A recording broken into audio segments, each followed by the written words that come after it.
of the storm, the endless might. Overlord stands the beacon of light. Through ash and flame, we carve our name. At the top we claim the game. In the chaos we rise, unbroken and strong. A force unmatched where we belong. Through shadows and war, our glory unfolds. The guild of champions, our legend told. Stand tall, we reign supreme. Unstoppable, living the dream. With every clash, our power grows. Overlord, the world will know. We are Overlord, unstoppable might. Ruling the skies, owning the fight. We are Overlord, destined to reign. Through every battle we conquer again. No mercy shown, no ground we yield. Our banner flies on every field. At the peak, our victory sealed. Overlord.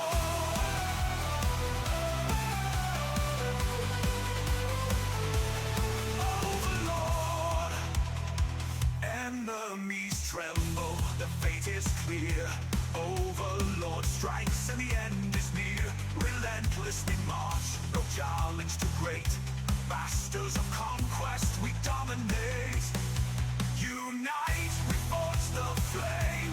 Burning bright, eternal fame. Through every storm, through every foe. Overlord, the legends grow. We are Overlord, unstoppable might. Ruling the skies, owning the fight. We are Overlord, destined to reign. Through every battle we conquer again. No mercy shown, no ground we yield. Our banner flies on every field. At the peak, our victory sealed. Overlord.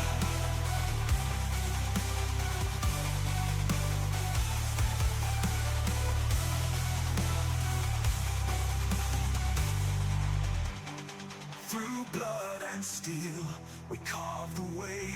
The kings and queens of every fray. No defeat, no step too far. We rise and shine, the brightest star. We are Overlord, unstoppable might.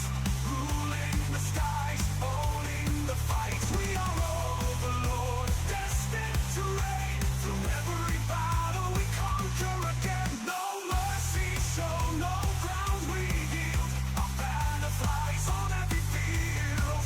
At the peak, our victory sealed. Overlord. Forever we stand, forever we reign. Overlord.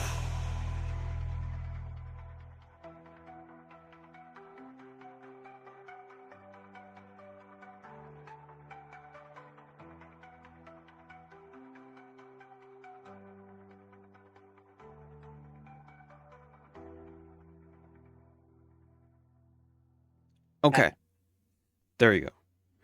Music is over already, Clover, so we can jump in.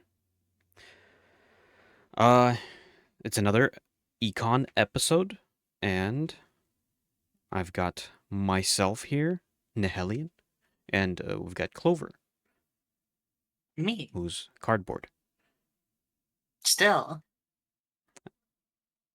And we have had some interesting updates. Now, we haven't streamed in a while because there hasn't been any updates, but now we finally are getting some updates, and they're interesting. I guess we can start off with the tools. This has been a while already that this has been out, that the tools are now tradable. There are a few weird things to that, which is, for example, you can only trade it when you're in town. I wonder why they You can had it only equip one in disabled. town too. Yeah. Well, no, you can trade it, I think, out of town, if I'm right. Right? I'm pretty sure. I think it's the equip needs you to Just be in equipping. town. Yeah. But why, though? I guess maybe it's because they don't want people to be just, like, constantly switching between I want the better tool now at this point when I'm standing next to this rock. I don't understand it much either because there is at least one Slag Breaker's mining pick which you pick up in Forge. So why can't we just equip that as soon as we get it? Yeah. Because I kind of feel like that would encourage people to make several pickaxes and make it where they have several pickaxes. They're just always carrying them with different abilities on them. One is for quantity, one is for quality.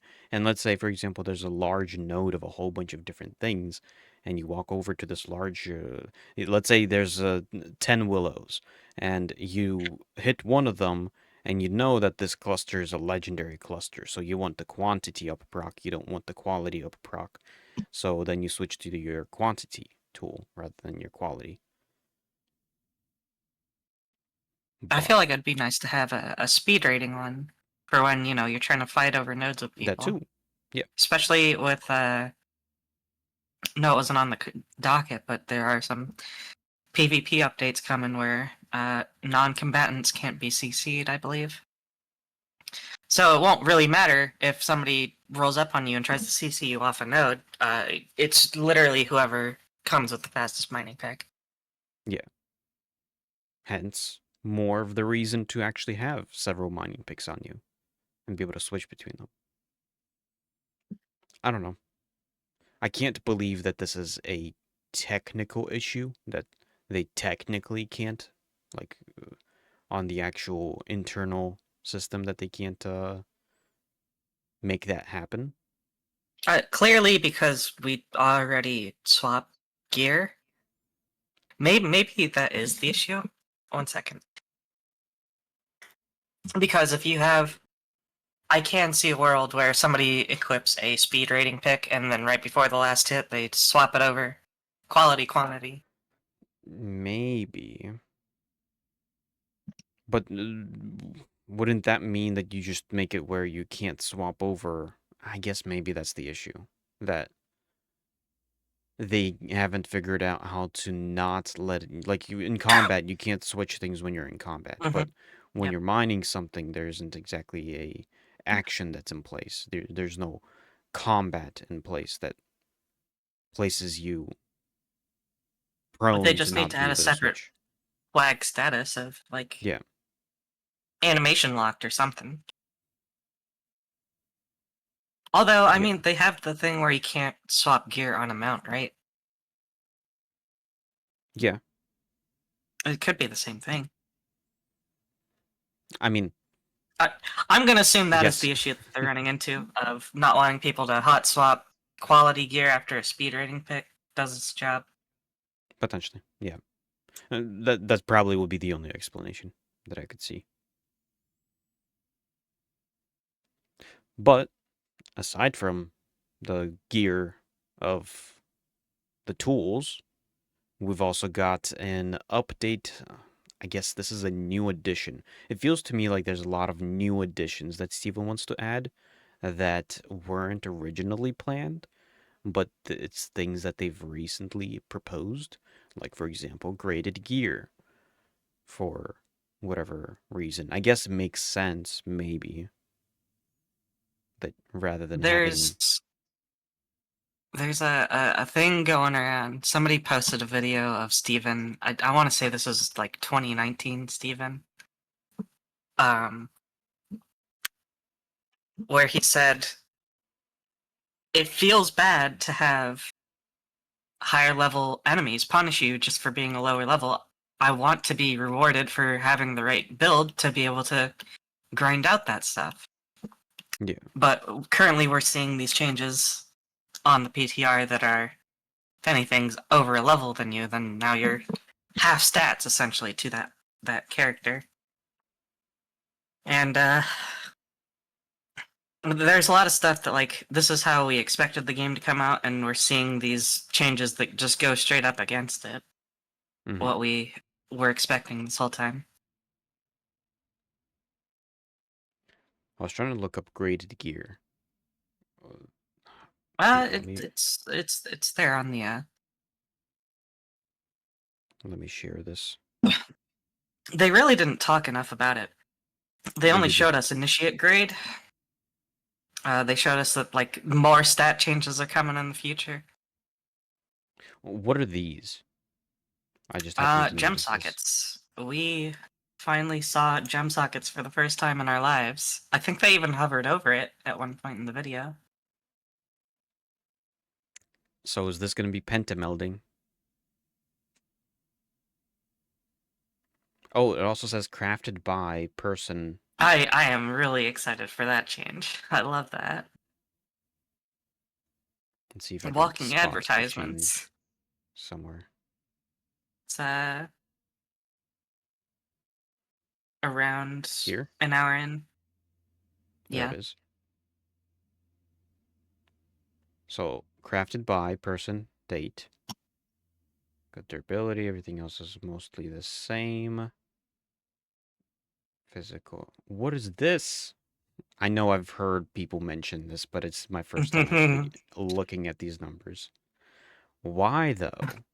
They do a whole thing. You see that thing in the bottom right? They just spam that all over the screen at one point because they're like, "Don't look at the numbers. Don't look Yeah. at the numbers. They're Oh, actually, embarrassing also, numbers." this also doesn't make any sense. Why is this 12,000 and over here it's not? I you want to talk about what doesn't make sense? We already discussed this, which we're gonna talk on a later topic. But those node sovereigns, ooh, God, makes no Yeah. sense. There's a lot of placeholder stuff that is just there, and we're not supposed to see it It or pay also attention to says it at the very least. here's the grade that's stated, which it starts Yep. with initiate. Now, Which I it think you had covered up on stream, but it's in right there. yeah, initiate level 1 to well, I don't get this. My initiate item level 1 to 10, adept item level 11 to 20, radiant item level 21 plus. So my assumption, because if you look at the thing on the right, they're moving away from uh,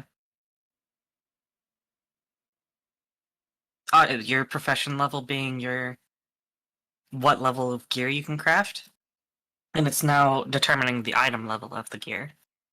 So if you Okay. go scroll down a little on that page, um, maybe not. I thought that still said it was a level 20 item piece. It does Because if not? that's a level, if that's a level 1 piece, that is absurd. Yeah. It literally just does not say what level it is anymore. And Does it that mean it also just doesn't change anything if that is the case, because it is just saying you can craft level 1 to 10, and then you upgrade and you can craft 11 to 20, and that is what we had now. well, I'm wondering, what if potentially what they're trying to switch to is that you could have what we normally consider level 1 gear, but it's at the stats of level 20 gear. Is that potentially what they're And it trying to wouldn't be switch to? initiate grade. Because I heard that's what, what's it called? Star Wars, whatever. Galaxies? Yes. They didn't really have leveled gear. Oh, yeah, yeah. They But they had, still had it where you can have any piece of gear you want and you upgrade that gear rather than having to find a specific piece of gear because that specific piece of gear is that level. um, As I've heard of it.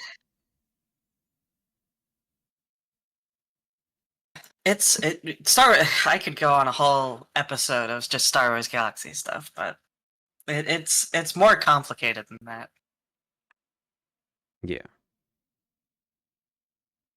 So from what I understood when they were discussing it was that everything that drops from mobs, because there will still be gear drops, but it won't be anywhere near what crafted stuff is gonna offer. Anything that drops from mobs is supposed to be initiate grade or worse. Hmm. and you use that as a placeholder until you can get a crafter who can make you a higher tier version of what you already have. Also, why this? Then I Uh, guess I'm not gonna pay attention to Placeholder. these numbers. Yep, yep. I really want to talk about those numbers, but at the same time, I understand that it's probably like work in progress. I understand, but how did we come to these numbers? Okay. Go back to where you was hovering over the stuff.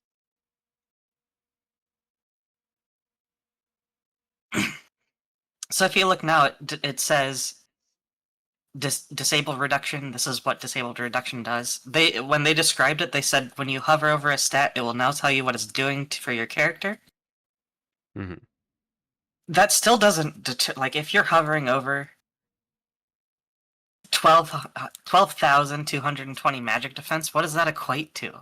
No one knows what those numbers mean. You Yes. can look on your sheet. It'll change you by like 5%, maybe. You hand it to someone else, they get 12%. So these are just like made up numbers that are doing absolute nonsense on the Well, back end that we are maybe. never going. Why even show us these numbers? Well, true. Why show us these numbers? But maybe that's the thing, is that they're experimenting with this. None of it is actually like balanced or meaning anything yet. But this is just them messing around on their development side.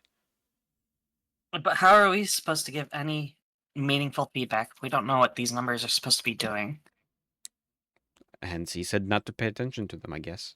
But even on live, though, even on live, we have numbers that mean nothing to us True. because they mean something to one character and a completely different thing to another. That's all because of DR. And it is baffling that I'd honestly rather just see this is what a percentage increase it'll do for you for this stat. This is a percentage decrease for this stat. Yeah.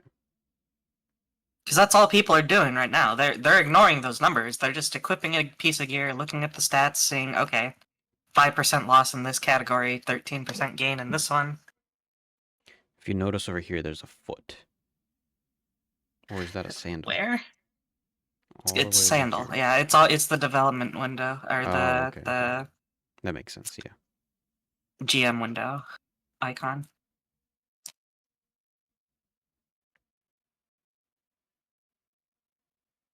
Ooh, I something I I'm did just excited for these notice. changes, but like it's still I look at it and I don't know what to even think. There is, so one thing I do want to mention within this screenshot is there's a Justopolis, which I've seen in Just the data. Dopolis? Yes, I've seen it in the data, and on the codex you can actually find items from Justopolis. I'm assuming it's development city, but if you actually look at the Yeah. node layout, it does seem a bit different from any other node layout. I no, that kind of looks like Marileth. Maybe. I'm seeing Marileth in that, yeah. There's also these crate icons. Oh, that is a new thing that they mentioned. That there's new Crates, yes. crates. Yeah. All crates are now to be crafted. That includes commodities, which I don't know what that even means. Like, is it just going to be the same thing, but now you go to a crafting station instead of a vendor? I'm gonna assume it still takes glint. Now, could it be related to how, like, the, what are they called? The, carpenters. They create crates. Also, what is this? 75. Yeah, What ignore. is even all Work in this? progress. Work in progress. Bottom right corner. Literally I get anything it. that I get baffles it. you, you just point to the bottom right corner.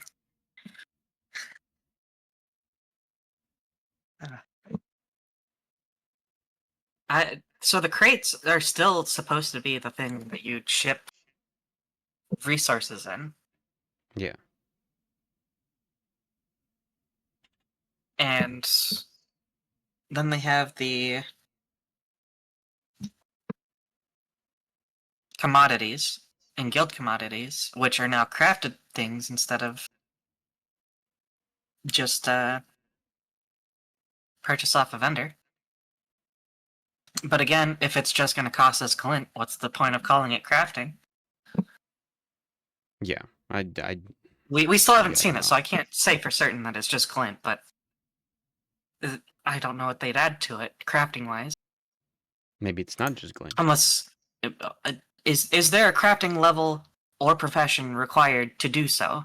Because if not, Carpentry. I wouldn't call it crafting.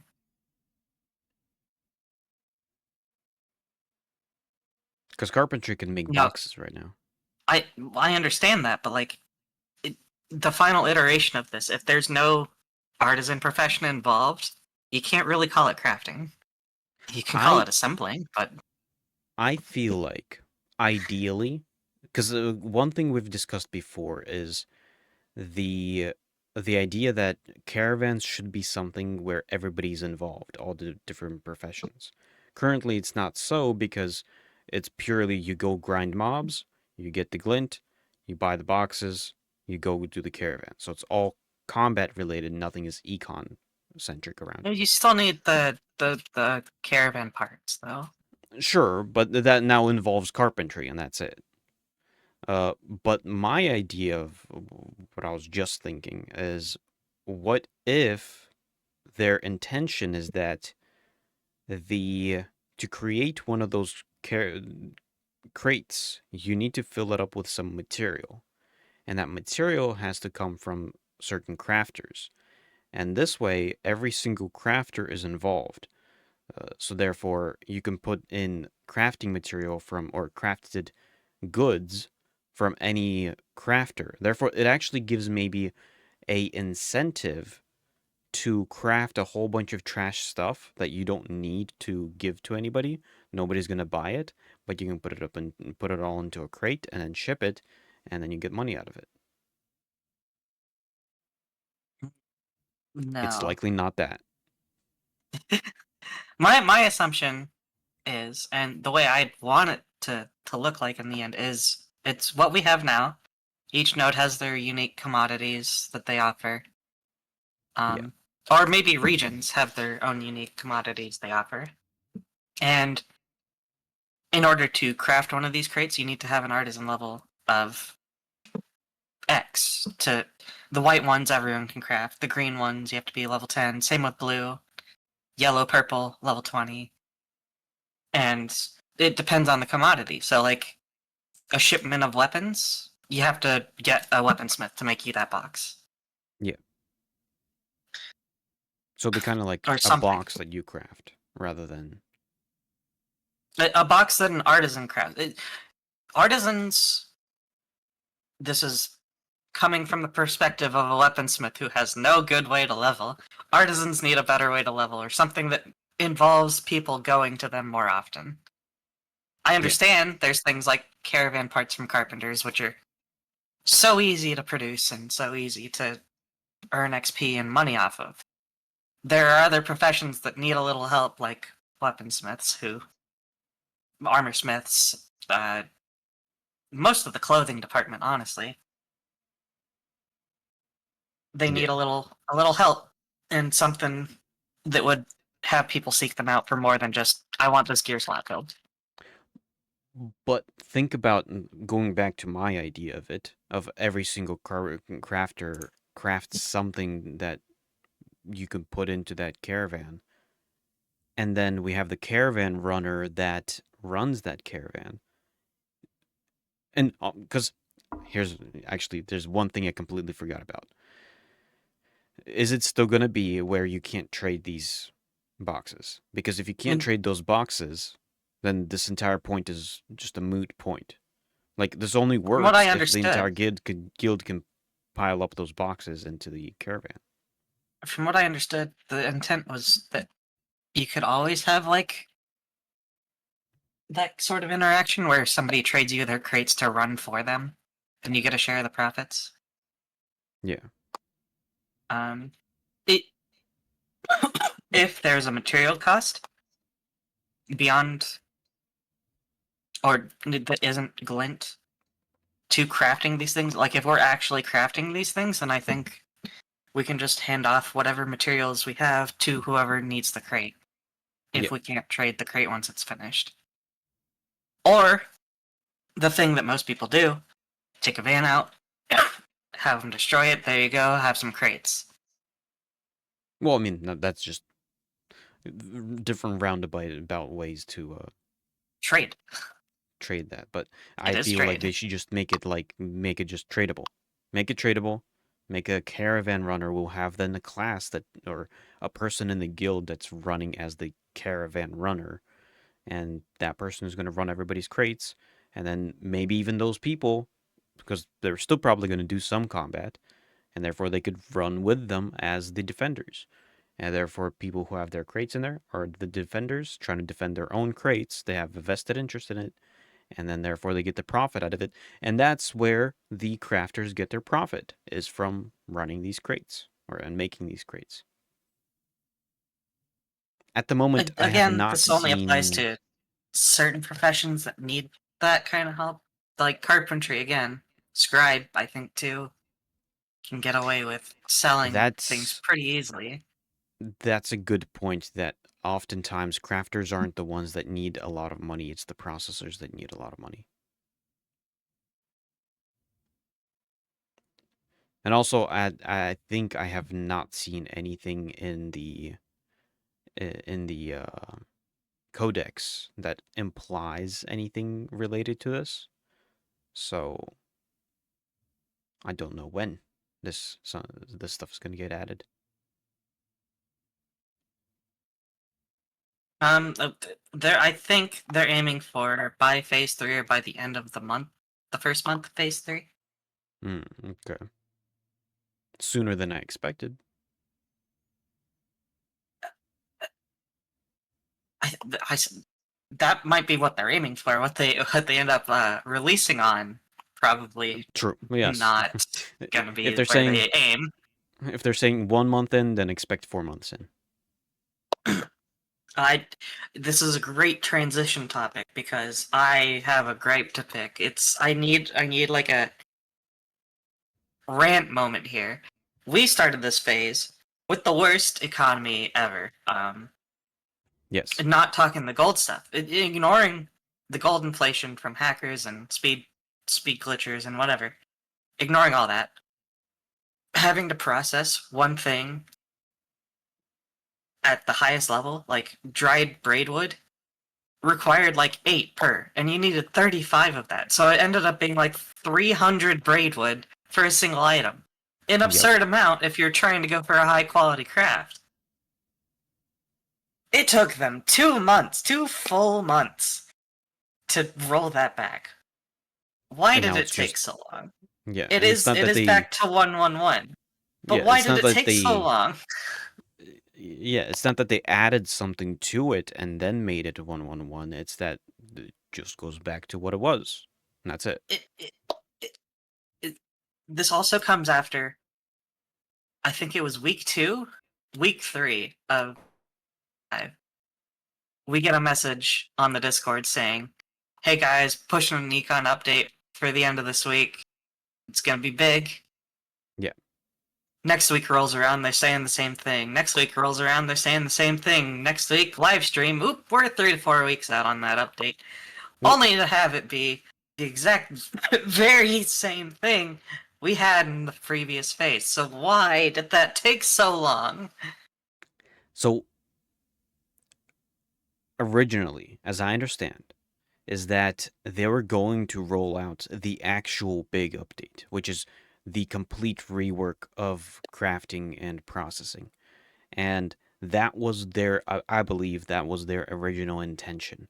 Now, this is before they announced the whole gathering update and the whole article they put out for the gathering update. Before, they stated that by the end, closer to the end of phase 2, we're going to roll out this big update, this big crafting update where crafting is going to be completely different from what it is right now. Then they paused it, and that's when they released the article about the gathering update, where they said, okay, that complete rework of gathering and crafting is not currently working, but as a compensation, we're going to fix up the current crafting and gathering to make that work for the time being while we're still working on the actual system. Then that one is the one that got delayed over and over, with only now some things potentially rolling out. Why? I understand wanting to have the new system rolled out soon-ish, Yeah. but it shouldn't have taken 2 months to switch 123 to Not at all. 111. I think. I think. I think they honestly don't care. I don't think they care about this phase, or I even alpha testing at all at I the don't moment. think they either, but like I feel like they should have just had a pause here if they were gonna treat it like that. Maybe, but then excitement is gone. I envy the guilds that took a break this phase because it was awful Yeah, experience. I wonder, are people still able to buy the phase 3? I'm Probably. assuming they are, because that's probably why they don't want to close it.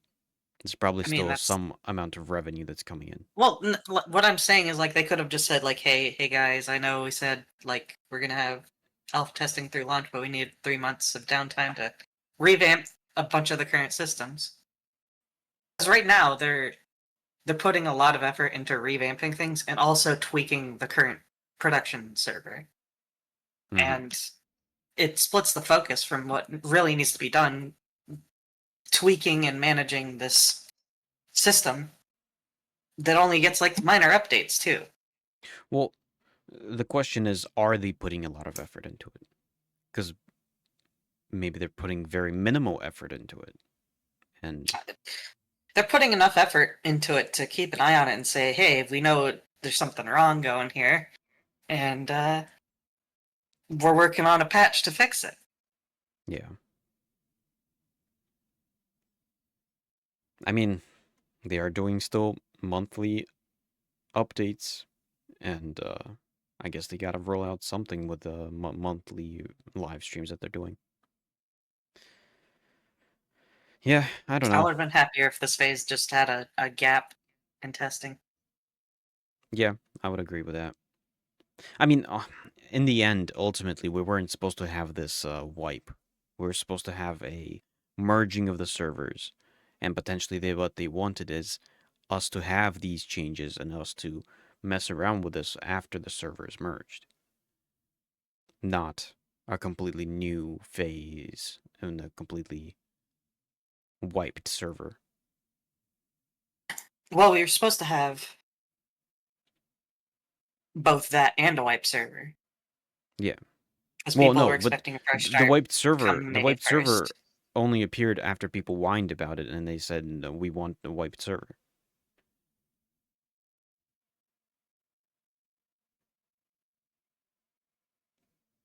And I feel like now, after people, when people complain about it, I feel like Steven is sitting there and is like, I told you guys we weren't going to do a wiped server.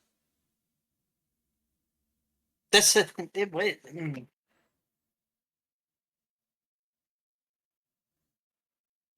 maybe that does actually fix it. Everyone was sitting on tons of resources. Yeah. But my confusion is also that where's this wiped server?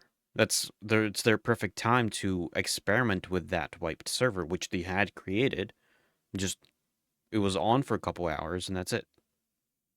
We had it on PTR, and that was it. That's all we got for Yeah, it. A little tiny PTR 2-day test. yeah. What's the point? They were testing their server merging. Yeah, but don't they want like a longer test of the server merging? Not just like a little 2-day I don't. test thingy? They just wanted to make sure that they could merge the servers the way they intended to. I don't think they wanted the econ test for a merged server. I guess.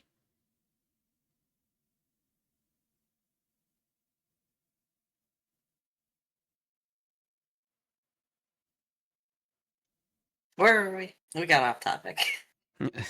We're kind of 111. still on the I did topic my of rant. 111. Yep. Um. Yeah. Do you think they're gonna keep it at 111 for phase 3, I or do do. you think they're gonna try to No, change it well, again? I feel like we're gonna have something different. Maybe. Because my assumption originally was that the point of switching to 333, and that's their intention is wanting it to be at 333, is that the amount of resources that we're going to be getting was supposed to escalate dramatically, which is why they were preparing the 333 to coincide alongside the escalation of resources. The escalation of resources didn't come, therefore they constantly tried updating it. I I have no idea what their vision for resource abundancy is supposed to be, Yeah, but that sounds like a whole lot of cope because the map does not support that maybe. amount of resources. Well, I no, don't no, see no. that. Not that the map is going to support a lot of resources. Is my idea that I had, or assumption of what they were trying to do, is that they're going to have a revamp of the tools and how the tools function. Because currently, whenever you have a up proc of quantity, it feels weird when the quantity up proc is giving you like one or two more rocks, and very rarely. And that just it doesn't feel very satisfying. What I think their intention is that the quantity is actually going to increase quantity. So there's a constant gradual increase of quantity, and once you have like 300 quantity up proc, then you're getting like 20 rocks from a single node rather than 5. And I that don't would be the massive upgrade. I don't see that happening. I'd honestly rather have it the other way around where one rock processes into multiple because you get one copper rock, you're only getting one fragment out of it. And I would agree with that, yeah. now in your scenario, you have three copper rocks and you're only getting one fragment out of it. That's even worse. Yes. I chopped down 4 trees and I cut a single lumber today. Or dried plank. Yeah. That feels bad. I mean, I guess maybe their thought process, either their thought process is uh, people are just massively gathering a whole massive amount of stuff. But the problem is there's not that much stuff to actually gather. I would understand it if it was Exactly. like let's say Dune Awakening, where there's so much resources that nobody's really running out of resources, and some of those resources are even kind of like instanced to the individual person. But This is why I'm saying there's it feels like cope on their part I because guess there's so. definitely nowhere near the amount of resources to supply that kind of processing like 333 or even 122. That's way too much. Or my other theory behind it was, now this is more of a joke, but is that maybe Steven was actually going to say it backwards. He says he was going to, he tried doing it backwards, but they misunderstood what he said to them, and they did it backwards. Where it was supposed to be that one rock gives you 3 fragments, but they did it backwards, where it's 3 rocks gives you 1 fragment. I honestly like that answer the most. I so one rock gives 3 fragments. Makes sense to me. And Yeah, then 2 of those fragments turn into an ingot. So it's every what, two rocks you get 3 ingots at yeah, that rate? That would make sense to me.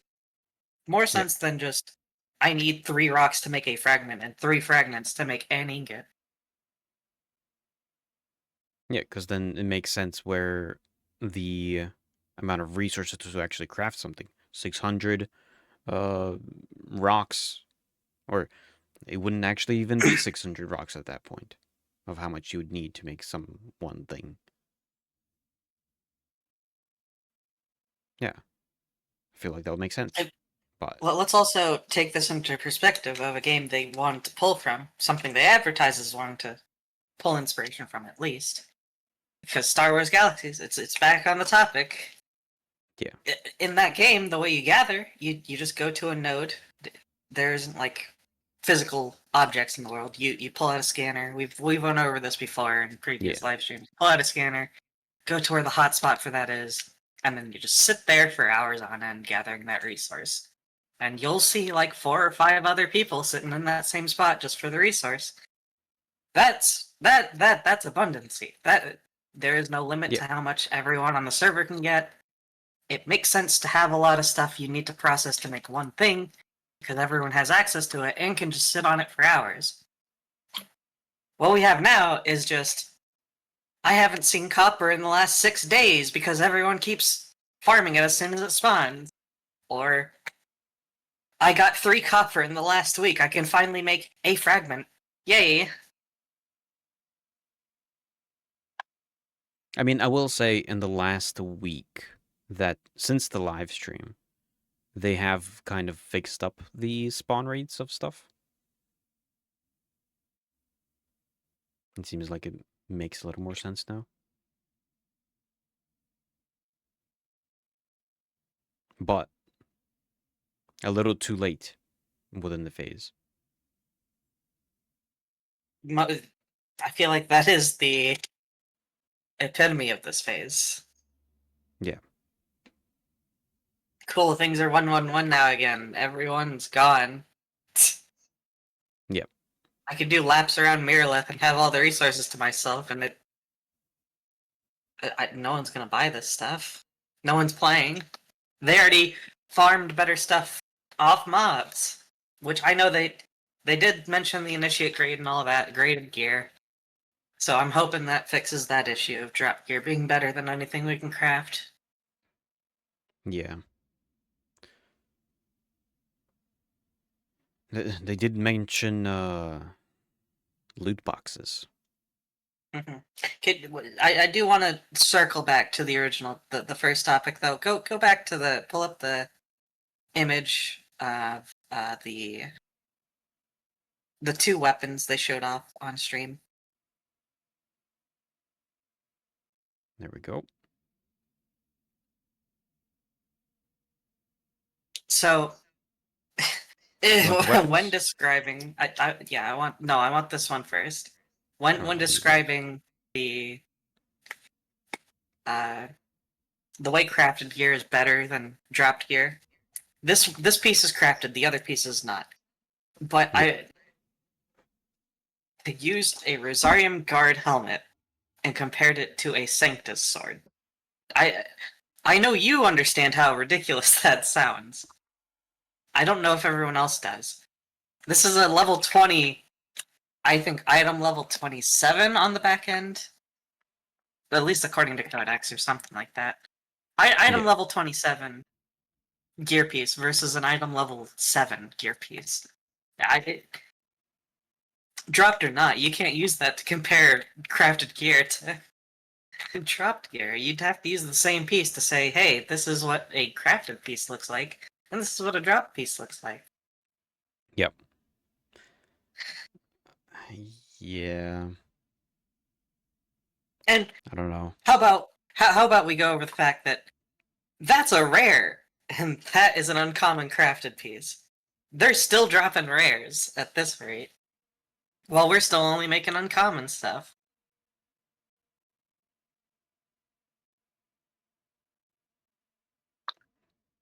Which makes me, I don't know. Every time I look at these stats, I'm just like now wondering what if the crafted gear is like 12,000 in stats. And no, I can't think that way. Look, if they showed off that on stream with the same piece of gear, I'd be so excited. But seeing them compare a Sanctus sword to a Rosardium Guard helmet is just a wild take. Work in progress or not, those are 2 very different pieces. Yeah. The question is, do they understand their own game?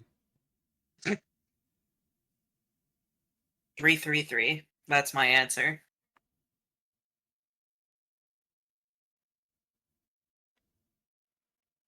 True. Yeah.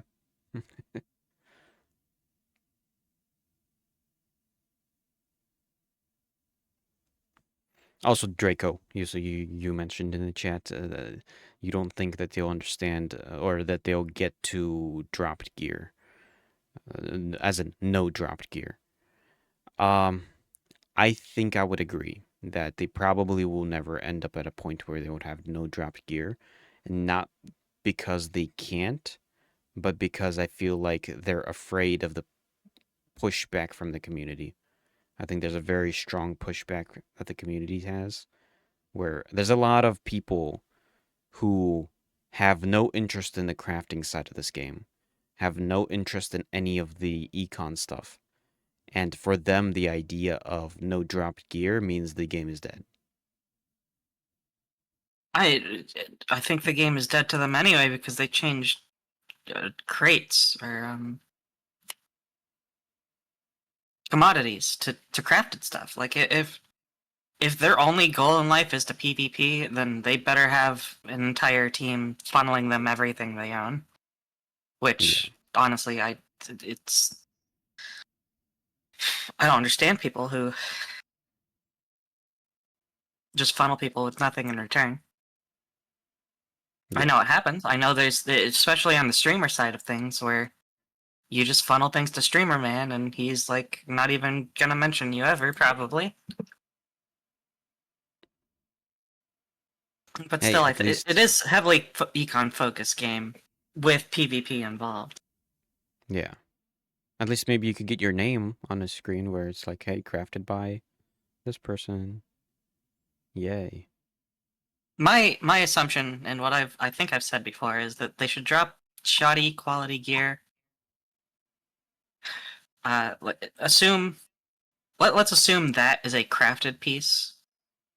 Now the drop version of that would have like 80 fizz power and 400 attack speed instead.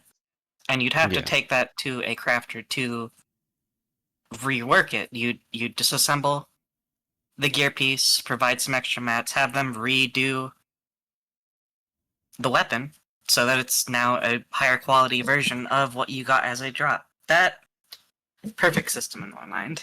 But what we have now is you disassemble gear, you lose two ratings of quality, you make it, and it's just the same piece but worse.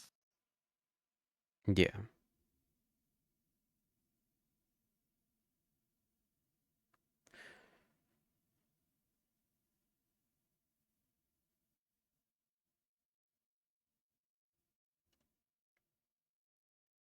They don't show off any other gear, do they? Only just two No, it's just pieces. those two pieces. Even though they had the yellow piece right there, it's just those two. Yeah. Okay, let's get back on topic. We had other things. We're skipping pylons for now, I think, until they're in a better state. Yeah. Yeah. Yeah. We talked over Pylons. crates. There's one other part of crates that they mentioned. They play into nodes now. The build stage of a building will have instead of you just dumping raw resources into, you craft a crate in a construction building, which is a new building type that can be put in nodes. And you construct that into a crate and ship it off to whichever city needs that constructed crate. Yeah. In fact, I noticed if you were to look at the, let me zoom in here Yes. on this map, that there are these icons over here, Now, I don't which is like a think crate icon. Is that it's related because to they it? said it has to be a new building that you choose to construct in your town. So I Mm-hmm. don't think it is. We have that building already. That might be a warehouse where you turn stuff into. But for I'm not example, I know entirely sure this if is it's an going to be the inn, same. and inns are listed as like as buildings, so to Placeholder. say. That's definitely a placeholder icon Probably, yeah. there. Probably on all of them. There is, in terms of crates, also another update I forgot to mention. Um, we see it on the PTR now. I'm not entirely sure who's noticed it yet or not. There's a new slot on our character sheet. to the right of where the bow is, there's now a crate icon where you can Oh yeah, store yeah, one yeah. crate. They don't have it on live stream, I don't think, but I didn't No, see it in the they PTR did here. mention it, Oh, I guess we want and to be I'm able to not show it off. entirely sure. Yeah, I'm not entirely sure how they plan to implement it. They said if you're carrying a crate outside of a caravan, you'll be hit with some speed penalties and stuff, but I'm not Mm-hmm. entirely sure what all can be shipped. Can you ship like a purple crate by hand, or is it only the common one by ones? Yeah. I'm I'm kind of imagining everybody just RP walking to deliver crates. Pretty much. I do like this change because it incentivizes PvP, which I there's finally a reason to go red on someone. You see them walking with that crate, you know that they have something of value. Yeah. Normally, when you're walking around, somebody's gathering, you're like, is that the first node they hit or the 30th? If I go red on this person, it's RNG on whether I loot pinata or get nothing. What if they did But if you that see with somebody going slow with crates on their horse, that's the target. Let's go kill it. Let's get free money. what if they did that with just somebody? Imagine as you're collecting stuff and you're gathering that has a weight to it. And now I know probably a lot of people would be against this, but I personally, as a D&D enjoyer and as a DM who enjoys forcing his players to count their Track weight, weight. Oh yes, god. Do you make them count gold value and weight as well? not just that, but also no gold value, gold weight. No, I do not do that. Okay. But arrows, yes, you got to count your arrows and make sure that you're a certain weight and that you don't have too many arrows that you're holding on you. Uh, Bag of so that holding you don't go. buy too much arrows because sure arrows are cheap but you can't carry like infinite amount of arrows, and in that regard then the weight would then also slow a person down. Therefore when somebody is gathering and is carrying a lot of weight, you notice it and that's when you find out who to kill. I don't think they're gonna go with that ever. Um, I just for mean the that's fact that as Simarb actually points out, is that the Tetris part of the yes, holding stuff is already quote unquote the weight. But that is exactly what I was gonna say. It's the fact that they went with a Tetris system instead of a weight. They have to do one or the other. Both is yeah, gonna feel awful. I would much prefer the weight system because right now there's no true. way to see Yeah, somebody carrying resources, and like I said, so I see somebody hitting a tree. Is that the first one they hit? Is it all common, or are they sitting on like 100 legendaries? I can't they tell. There's no good they way to could tell. they could make it a visual thing where somebody's carrying a bag and the bag gets more fuller the more full their bag is. So therefore we could see these like pimples, so to say, sticking out. Well, that would require them to have a backpack visual, Yeah. but I there still needs to be some sort of debuff onto someone who's carrying too much Yeah. in order to like. I, I'm a rogue. Somebody smacks me, I just smoke bomb, invis, dash away, and I'm gone. Free, clear, zero effort. Same with Bard. You dash, gone. Yeah. Summon mount. You're not catching me.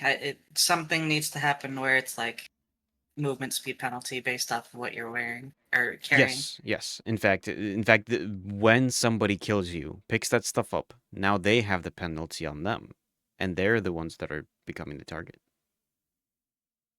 It also gives incentive for people to do the shipping crates. Like I could. Should I, everyone's moving resources by hand because why would you give it a PvP event? Yes. Why would anyone do that when you could ship it by hand?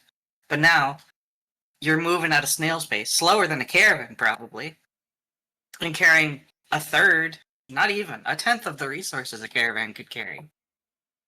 Yeah. And sure, they might have to go red to do it, but people have found ways around going red. Just have a friend kill you. Do something else. Oh no, wear some burner gear just to kill this person who's moving at a snail's pace. Uh, Also, Simarb, who says of not be penalized for carrying 5 legendaries over 5 commons. I would in fact say if it was down to rarities, I think rarities should be equivalent to each other. So it will be then up to the person who's about to attack to decide maybe this person has a bunch of commons on them, or maybe this person has a bunch of legendaries on them. I wouldn't say it comes down to tiers either. It's more of like how much you got. Yeah. You got like 3 bags that are all ores, and you got what 350 basalt rocks in your bag. Yeah. You're moving at a snail's pace. Doesn't matter if it's legendary or common. You're not running with that stuff for sure. Yes. It would then require people, because that needs to exist for there to be an incentive to put materials into a caravan.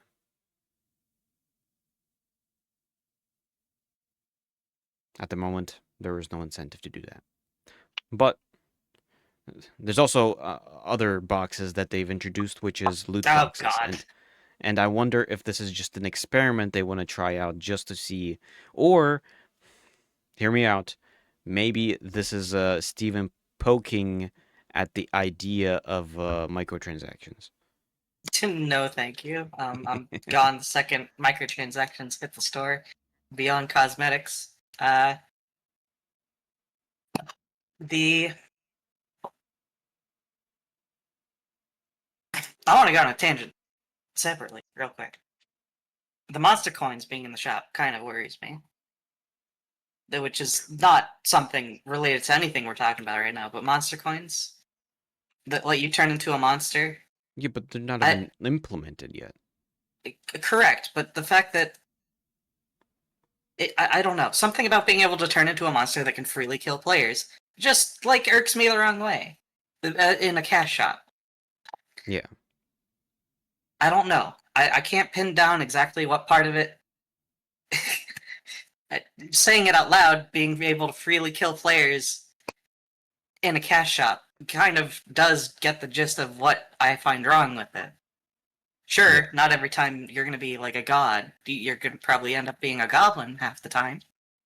But I don't know. We saw a live stream where they turned into those little ancient things, and take that into a raid that's trying to farm a boss or something, and you're free Yeah, are farm, you trying? free farm, free denial for cash. Yeah, because there's very easy ways they can exploit this, where it's Exactly. just It goes beyond the cosmetic stuff, and because it's again, fine if it's oh, you become a mob and you are not directly targeting somebody, but obviously there's going to be a lot of people who are going to be like, I'm directly targeting this guild.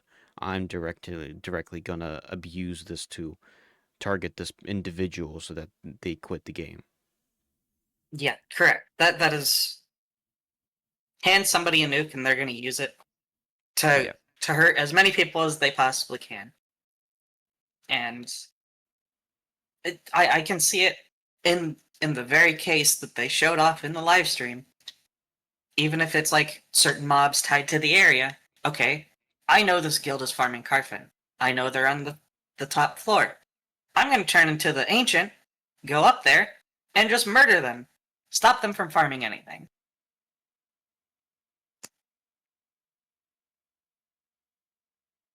Yeah. You still get those curio coins from the maps, right? Treasure maps. Yeah, treasure.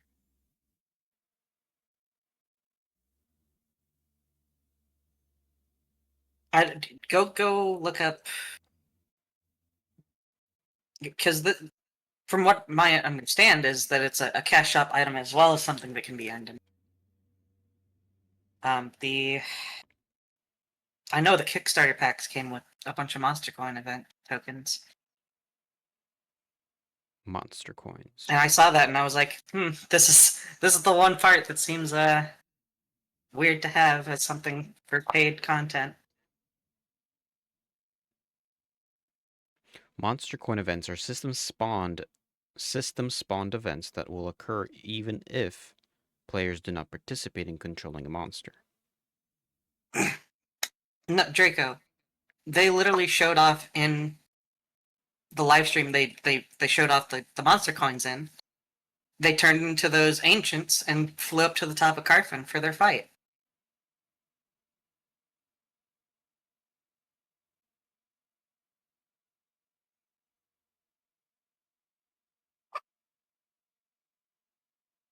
One thing that sucks is that the chat is not appearing on the screen.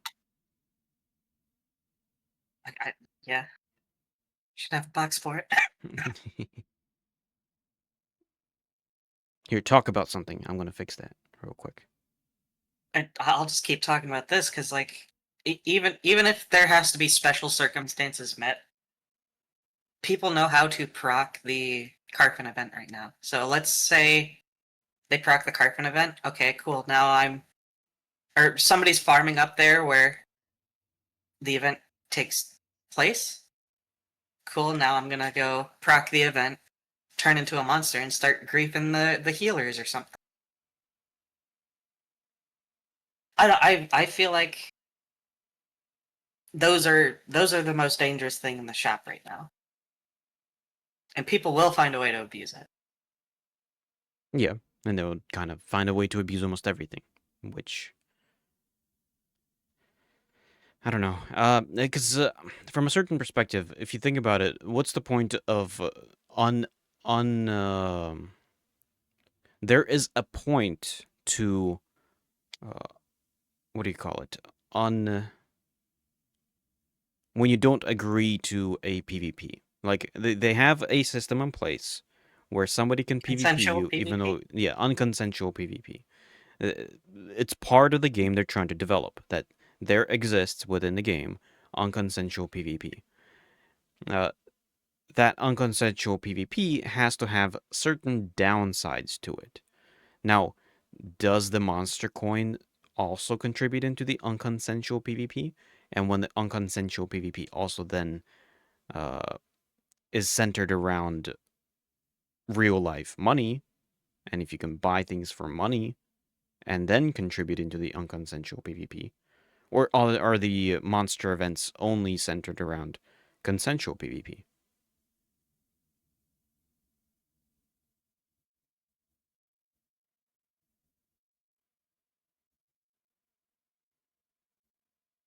Because if the monster events are only consensual PvP, and that's the only time you can use the monster coins, then that would potentially maybe find that fine.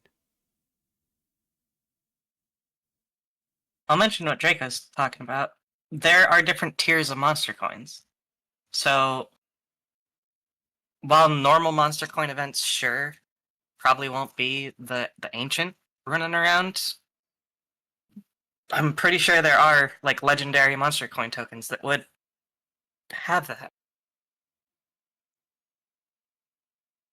I'm just worried. That's all I wanted to say on that topic. On that tangent, is that is the most troubling thing in the cash shop right now. To me, I feel like somebody's gonna find a way to abuse it, and it's gonna break the game and turn into a throw money at the problem kind of issue, and not a skill issue.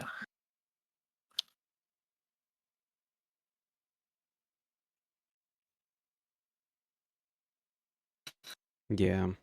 I cannot see chat right now. There. This should be the correct one. Is it? Should be, but it doesn't seem to be working.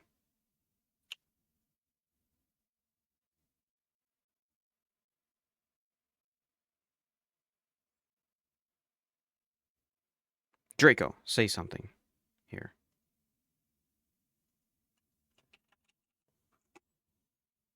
Nope.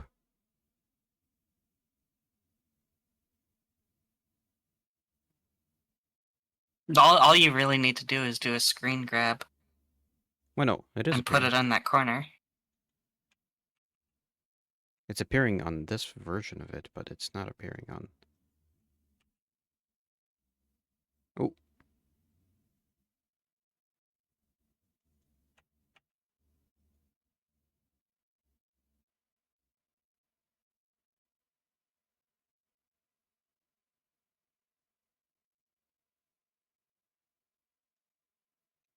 Because this is the chat box. I put it in as this thing. Unless... No, it's overlaid on top of everything.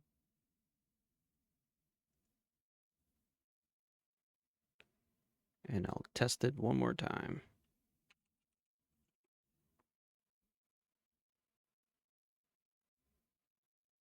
Nothing.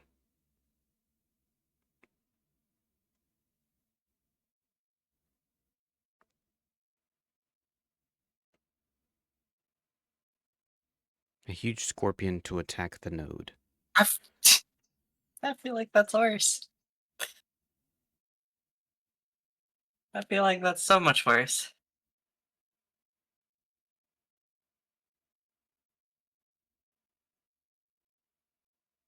We already have enough people trolling us in town. We don't need another way to do it. I mean, granted, maybe that issue gets fixed once the guards actually respond to stuff. Yeah.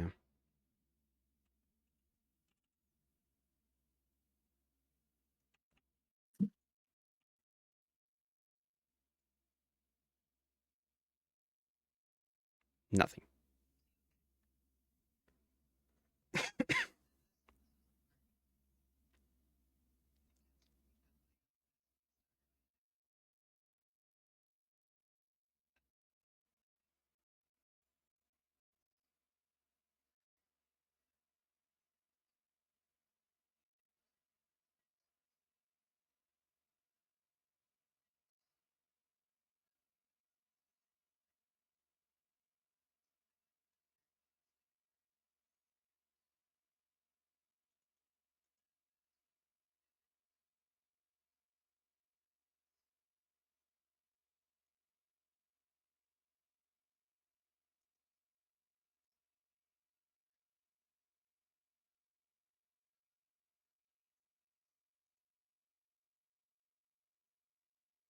Yeah.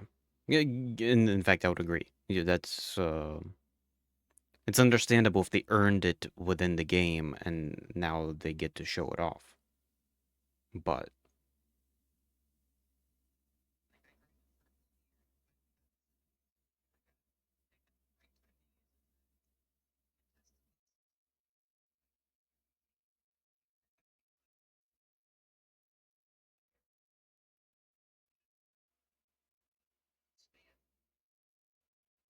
yeah, because there's people who will throw money at it. If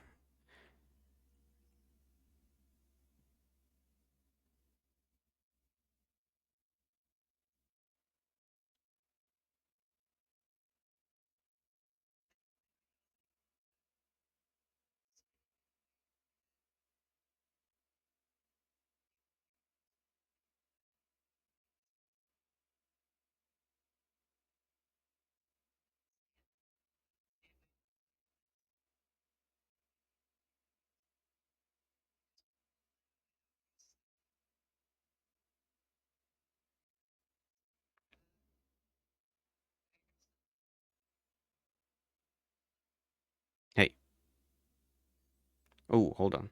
Coming through? There we go. I've been You're coming talking. through Why? me. No, I think Most of that got cut I don't know off. when you got. Yeah, I don't know when you got cut off. Sorry, messing around with stuff.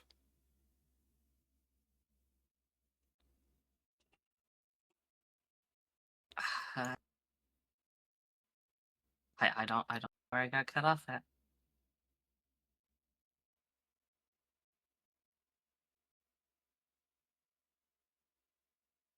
I'll just repeat the last thing I said in case that is all that got cut off. Is like people.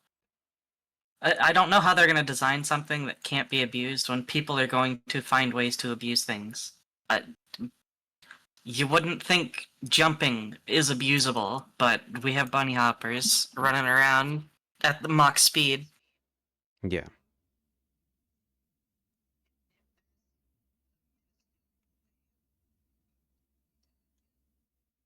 Oh, why? How did that Jesus happen? Christ. I don't know. If there's a minuscule chance that somebody could abuse something, they will. And it will happen. And that will be the meta. Yep, I would agree.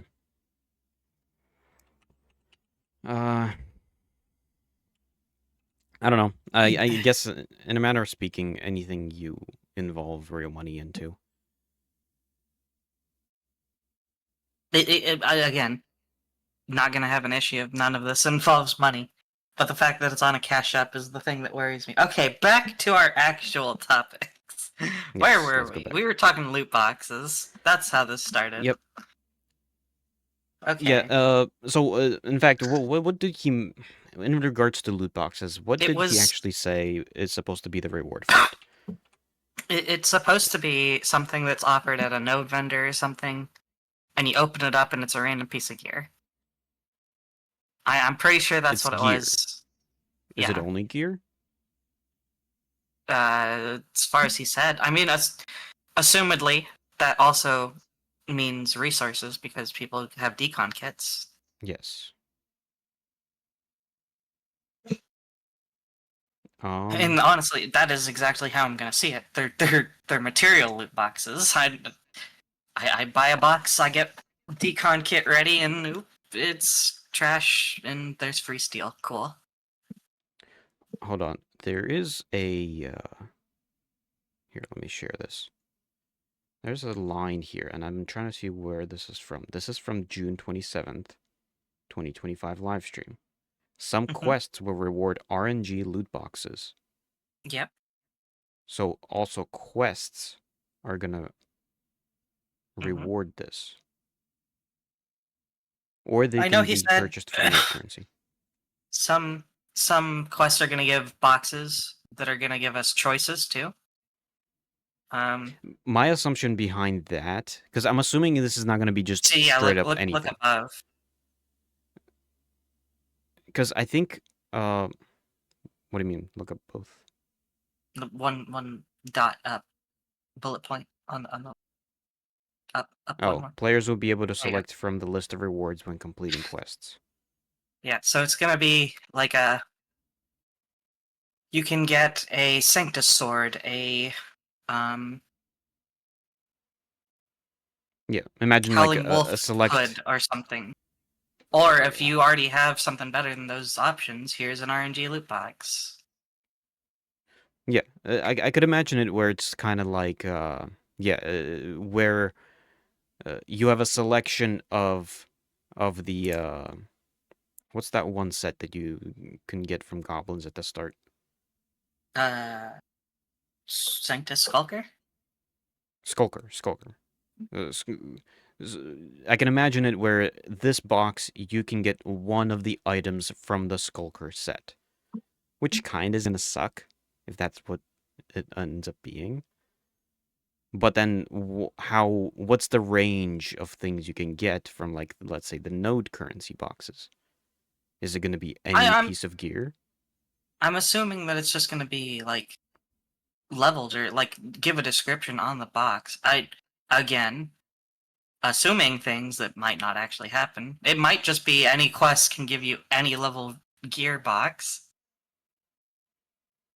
That will but incentivize people to do quests, 100%. I yeah, it'll incentivize people to roll characters to do quests until they get what they want. Here, let me actually read this Stephen quote. We're also going to be introducing some loot boxes as well through drops and or through node currency and or. So you go and you do a commission, you get some node currency, or you get a loot box and you roll the dice. It's a mob in a box. It's a mob in a box. You don't Like that. buy these loot boxes. You're not. I'm guessing this is like him just Yeah. fumbling his words. You don't buy these loot boxes. You're not. These aren't something we're selling in the shop. They're just in the game that you get to roll and see what you get. And I think it's going to be fun. We'll see what happens with these. There might be some eureka moments when you're not expecting a big payoff from these.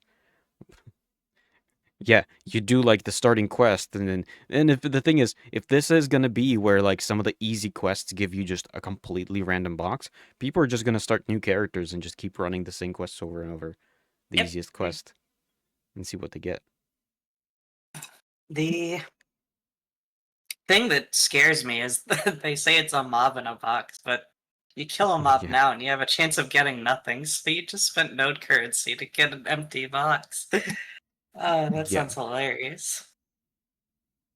But you participate in the activities that the node needs you to do, or that a particular quest or narrative requires you to do, and then you have access to these. Or people are gonna run the same thing over and over with new characters and keep re-rolling I, characters. I feel like they need someone on their team just sitting in the back, like this is how I'm gonna abuse that. Yeah, yes. They need someone who abuses systems to sit down and tell them how they'll do it. In office, not just on PTR or test Yeah, environment. but that would require them to have a QA team. I don't believe they do. I refuse. Still refuse. 333 should have never hit live.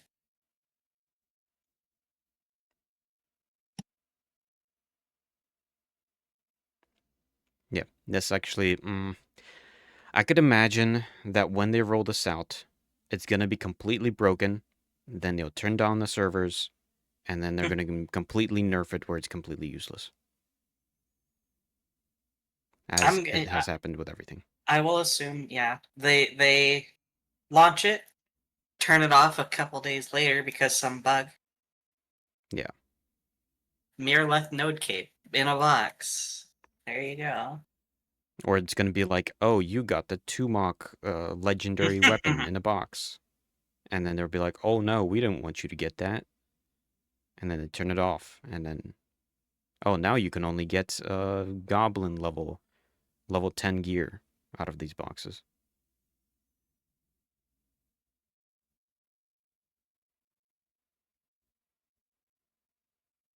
Yep. I'm, I don't know. I'm imagining this is gonna turn into kind of like the, what's the one thing that they recently, generally recently, uh, put out that nobody uses at this point? It's, what was it Deconstruction called? kits? No, there's I another don't one. know. There was a tool that was Uh, supposed to like attune your gear or something. oh, oh no, no. It's not. It's tempering. Tempering, yes. Nobody God, uses it. They created tempering. Nobody cares about it. that's only because dropped gear is just better. Yeah. And trying to craft things, you still need the materials for tempering, which that is the issue with crafting. You need so many materials just to get the minimal gain. Gross. Let's actually go off to our last topic, which is a pretty big topic,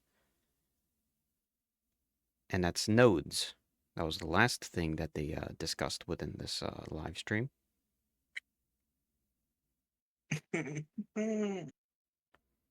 Fun, fun. Ugh.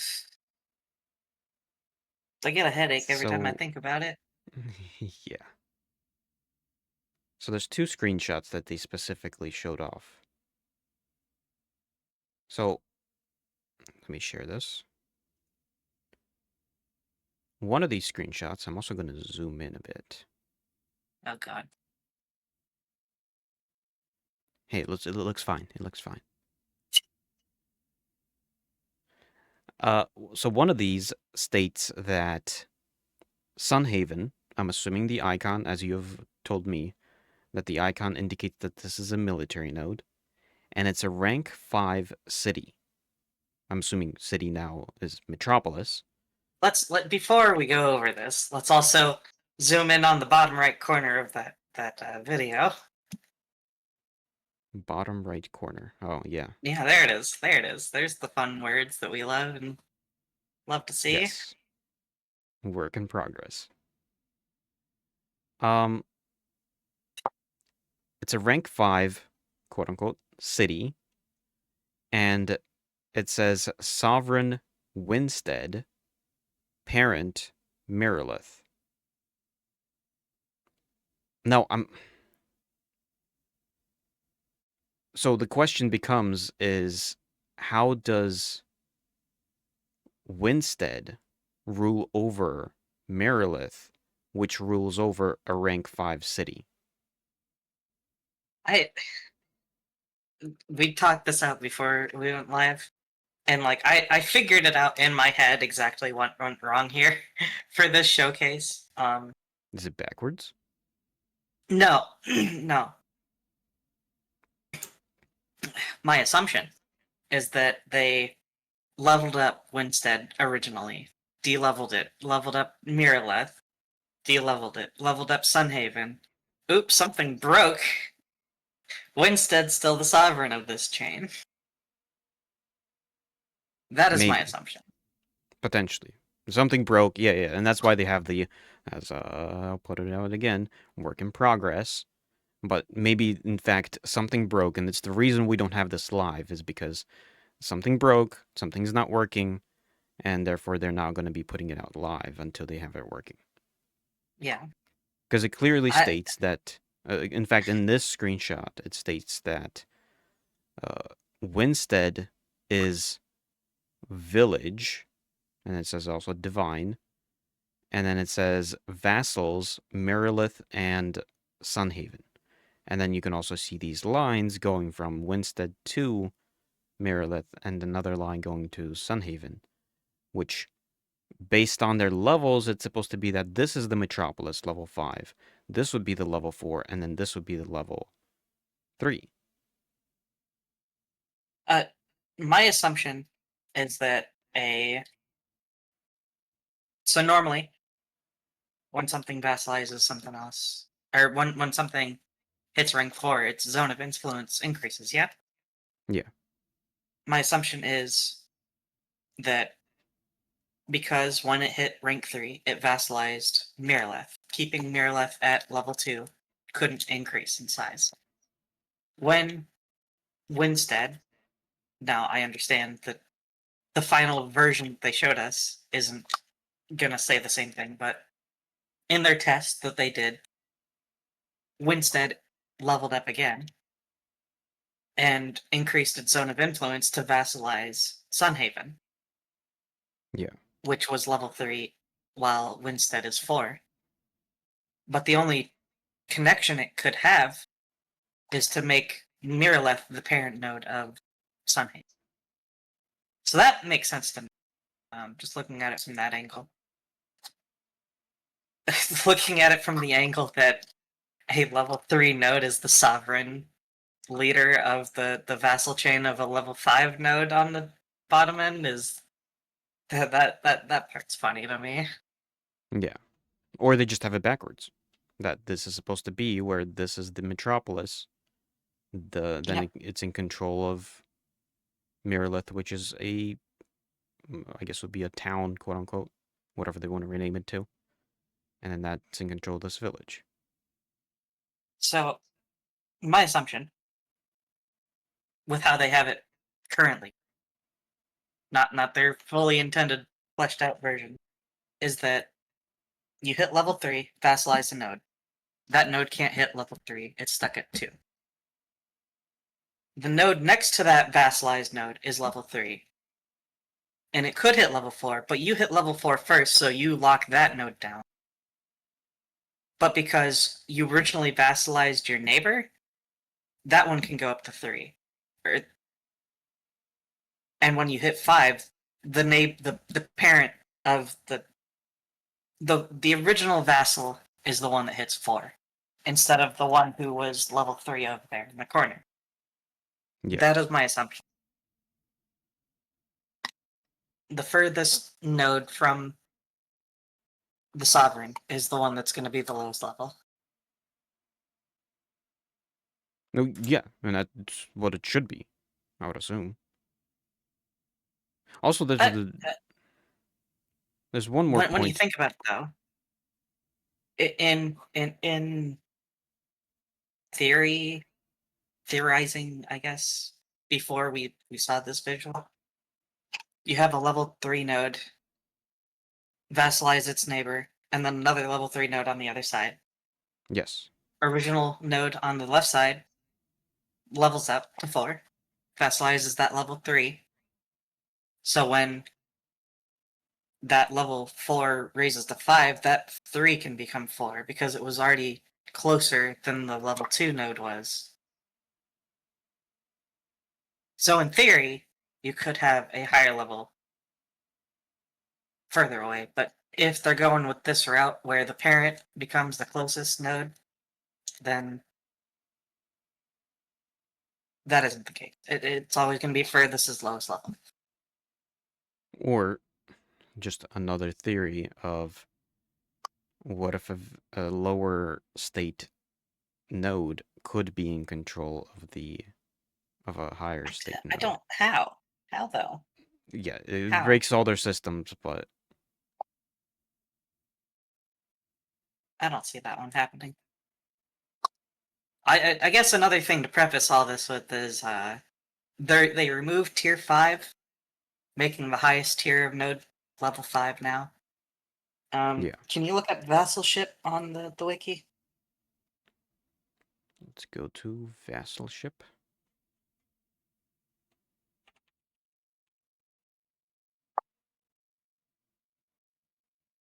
Ooh, they updated it with the new stuff. Oh, Do did they they not remove the have? old stuff though? Yeah, Please that's a no. Please don't. good I want question. it. No, it's not there. Maybe there's another Can you page. pull up Hold the on. mayor Discord? No, can you pull up the mayor Discord? I know it's still there. Mayor Discord.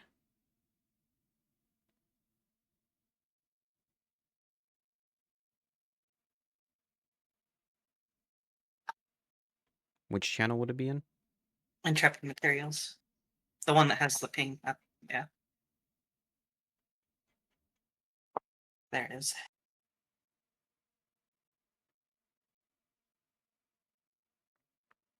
Here, I'll pull it up on the website. On the whoops. Pull it up on here.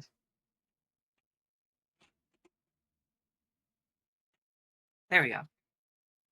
So originally we had it set up to where you could have a very large vassal chain, but now they've changed it to where 5 is the highest level node, which means knock out the left Metropolises are side of gone. that, knock out the metro.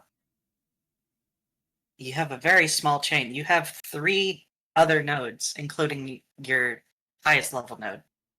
Yeah. That's gonna suck. They didn't increase the limit of metropolis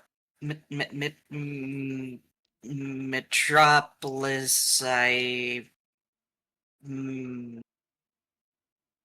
level 5 nodes. They didn't increase the cap of those. Still only 5 per server. Um, would their intention potentially be something like making this a 5? So if this was a 5, make these 2 4s, make these 3s, and then make these 2s, and at the end it will be 1s. I mean, if they, I don't see the point of 2 and 1 being locked down like that.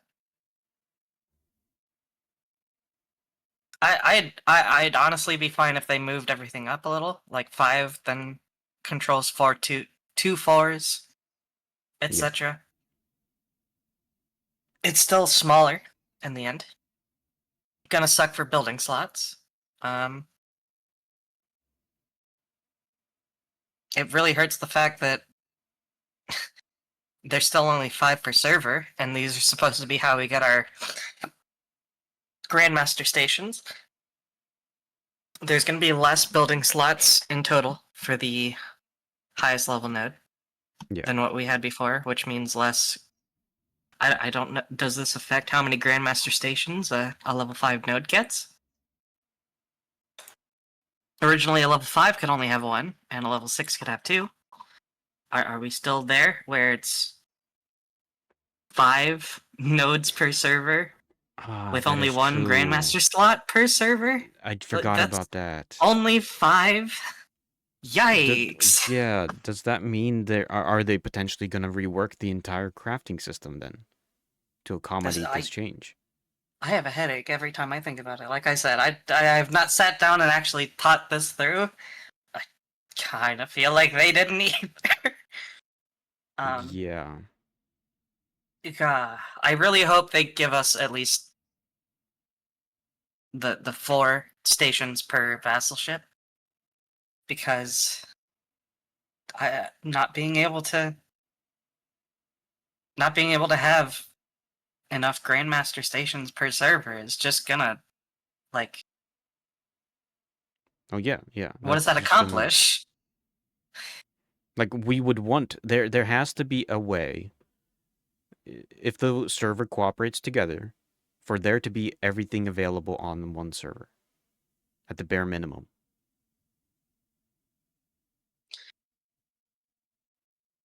Because if a server can never achieve everything there is in the game, why? Like, if we have to give up on one of the It is. professions within our server. Speaking from experience, it is insanely hard to get people to work together without vassalship being involved. Yeah. And then also, even before we had access to everything, trying to determine what to cut out, it was a nightmare, because it's like we're just trying to leave these people on the side where they don't get to play what they wanted to play. But that was only in a testing environment where we just didn't have enough nodes. Now they're putting a hard cap limit on nodes in release version, where that's supposed to be intended. That's what it feels like, and that feels awful. Yeah.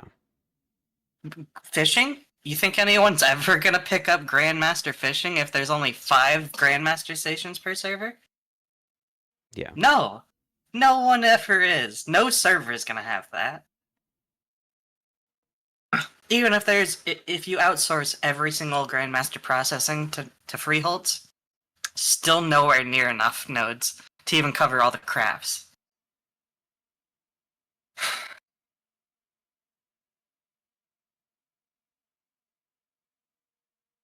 Nightmare. Nightmare. Yeah. Hmm. You can be a Grandmaster Fisher all you want. You're not getting a Grandmaster Rod. No one's making that building. Yeah.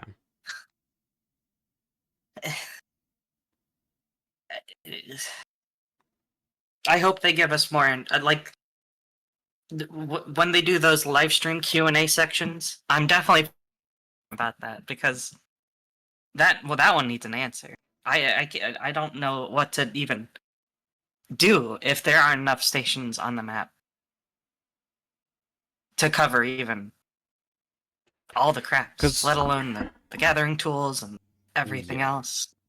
Because even if you were to say that processing is primarily going to be done on freeholds, it still wouldn't be enough to even cover the crafts. No, there's 8 crafts, five Grandmaster state crafting stations per server. That doesn't cover that, and then you also have to account for the gathering tools on top. So, like, it's just why do it that way? Unless they have some big revamp for nodes coming in place, which they didn't mention. That was a change that really immediately made me like, no, please no. Here's a theory. Please go back to 6. Here's a theory, and I feel like this would be very upsetting if this is the way they want to go, is they want a large part of the game to be where you siege nodes, you destroy them, and then you have to rebuild. And maybe their idea behind this is you build up to the Grand Master Station, craft your stuff, then the city gets sieged, destroys that Grand Master Station, and then once you rebuild it, you create the next one. And then you have to wait until the next station comes up within the next cycle of destruction of nodes. I, I at that point, it is still better to demolish a building and build up a new one in an existing node than to start over from scratch. Agreed, but maybe Intrepid doesn't agree. I it takes us 2 months as is. 1.5 to 2 months to get to journeyman as is. Yeah. I don't think people want to spend 4 to 6 months doing that again just to get back to Grandmaster for something else that they possibly didn't even want. Yeah. Plus the fact that it would probably change leadership, and not all leadership wants the same stuff. Yeah. That's I don't know. I feel like there's gonna be a lot of pain that we have to go through. Hence, I'm gonna keep saying this is gonna get released in 2033 after we go through a lot of pain. is there an image that shows the current map? Can you pull up the one image where he was sitting in town with the weapon? With the weapon.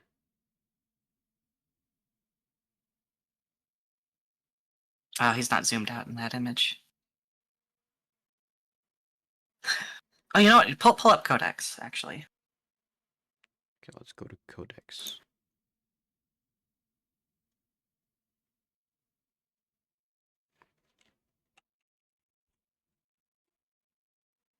And then go to the map.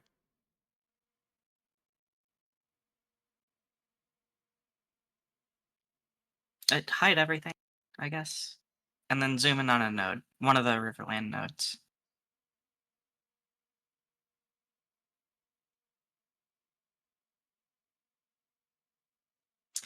Now here's my assumption. Zoom out a little. Fit the whole square. You know, the blocked out square. This is my assumption. Is that they plan this around the current space they have. And Yeah. when they upgrade to level 4, that little left side, like, cliff area, yeah, that kind of becomes like the outer wall all the way around. Like that's how much space we have to work with at that stage.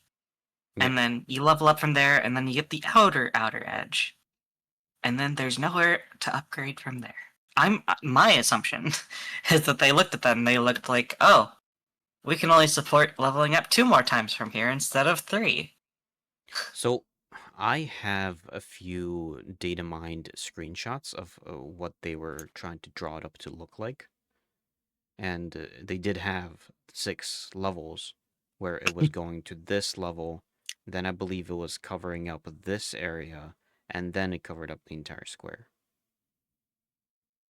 Maybe it's the idea that once they go around like this, they don't want to cover up the entire square. They want to just get up to this wall, so to say.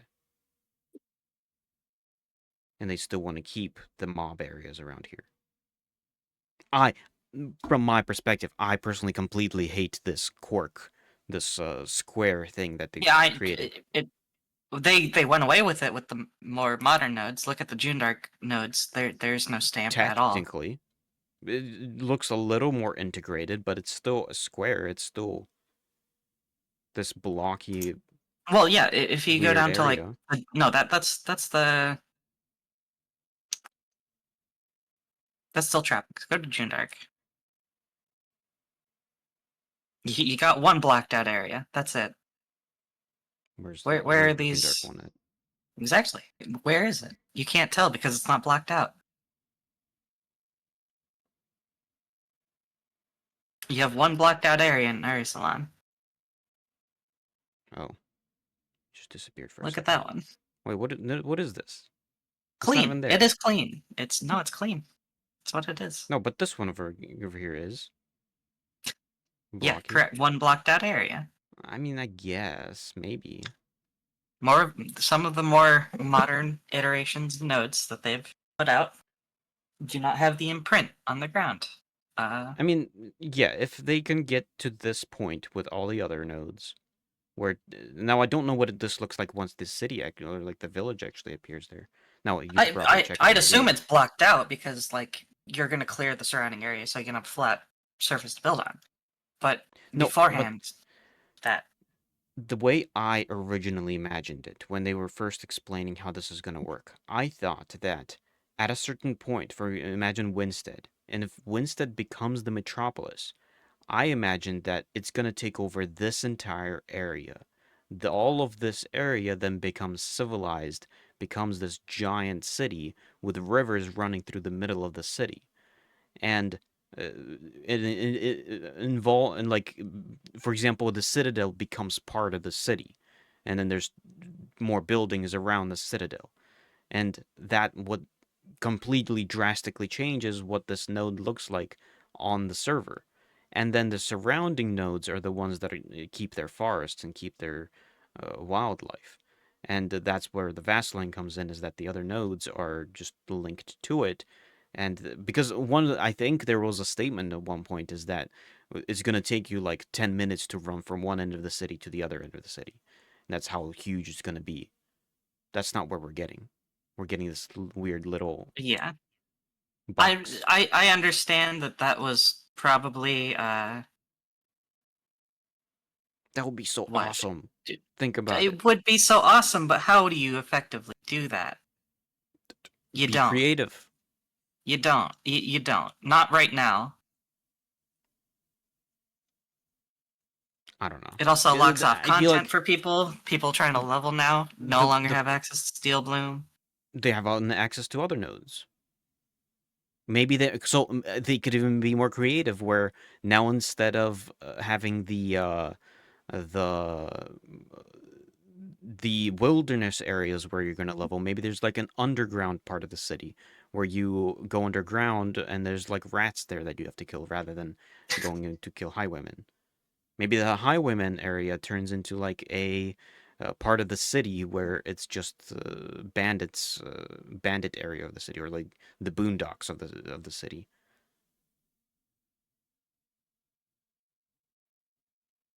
I understand why they can't do that. I would have liked to see Metropolis be bigger.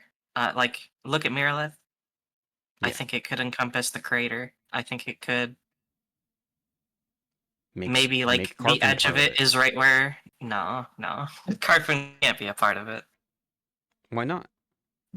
You can still That's an keep Carfin entire. as PvP zone, but just around it is just a giant city. I- Not PvP zone, but I mean like a mob area.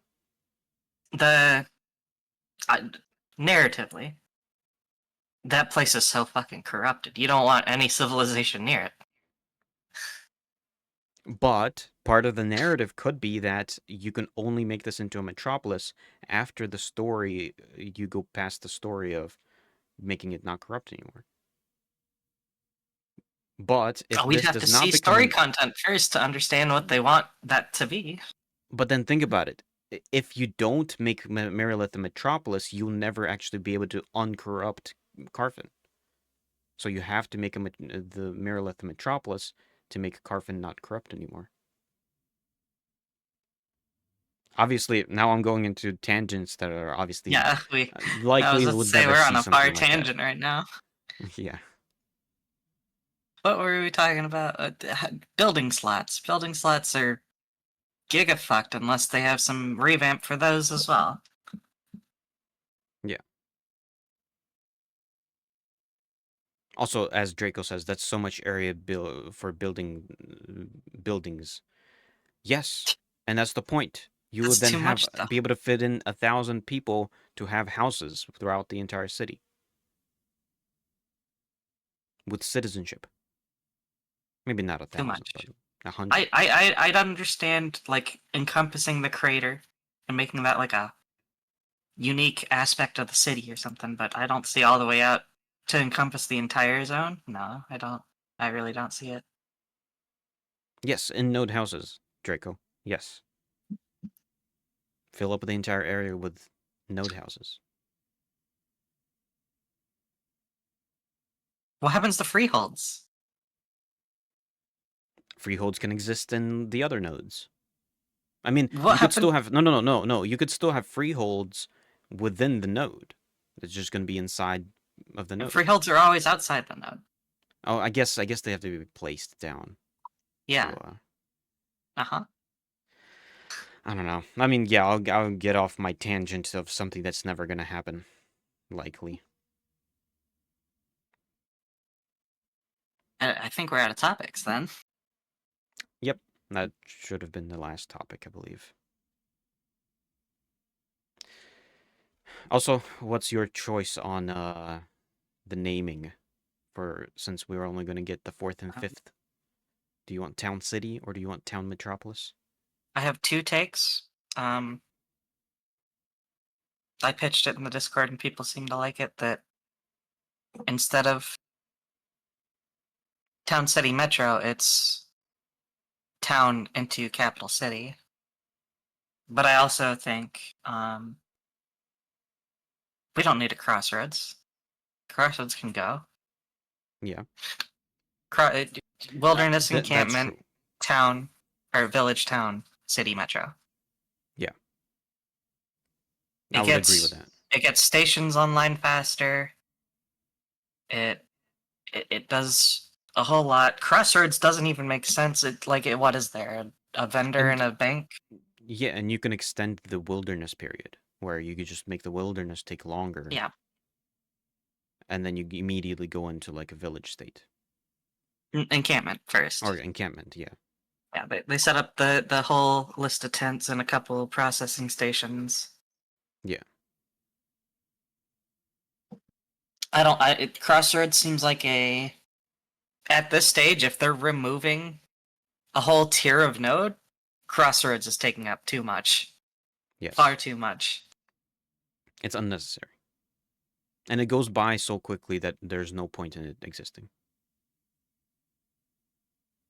And those nodes out in the fringes, the Jinnas, the myth breaks, they have to level twice to even see a node. Those are the hardest things to level. We're almost 3 months in. Jinna is barely gonna make it by the end. Yeah.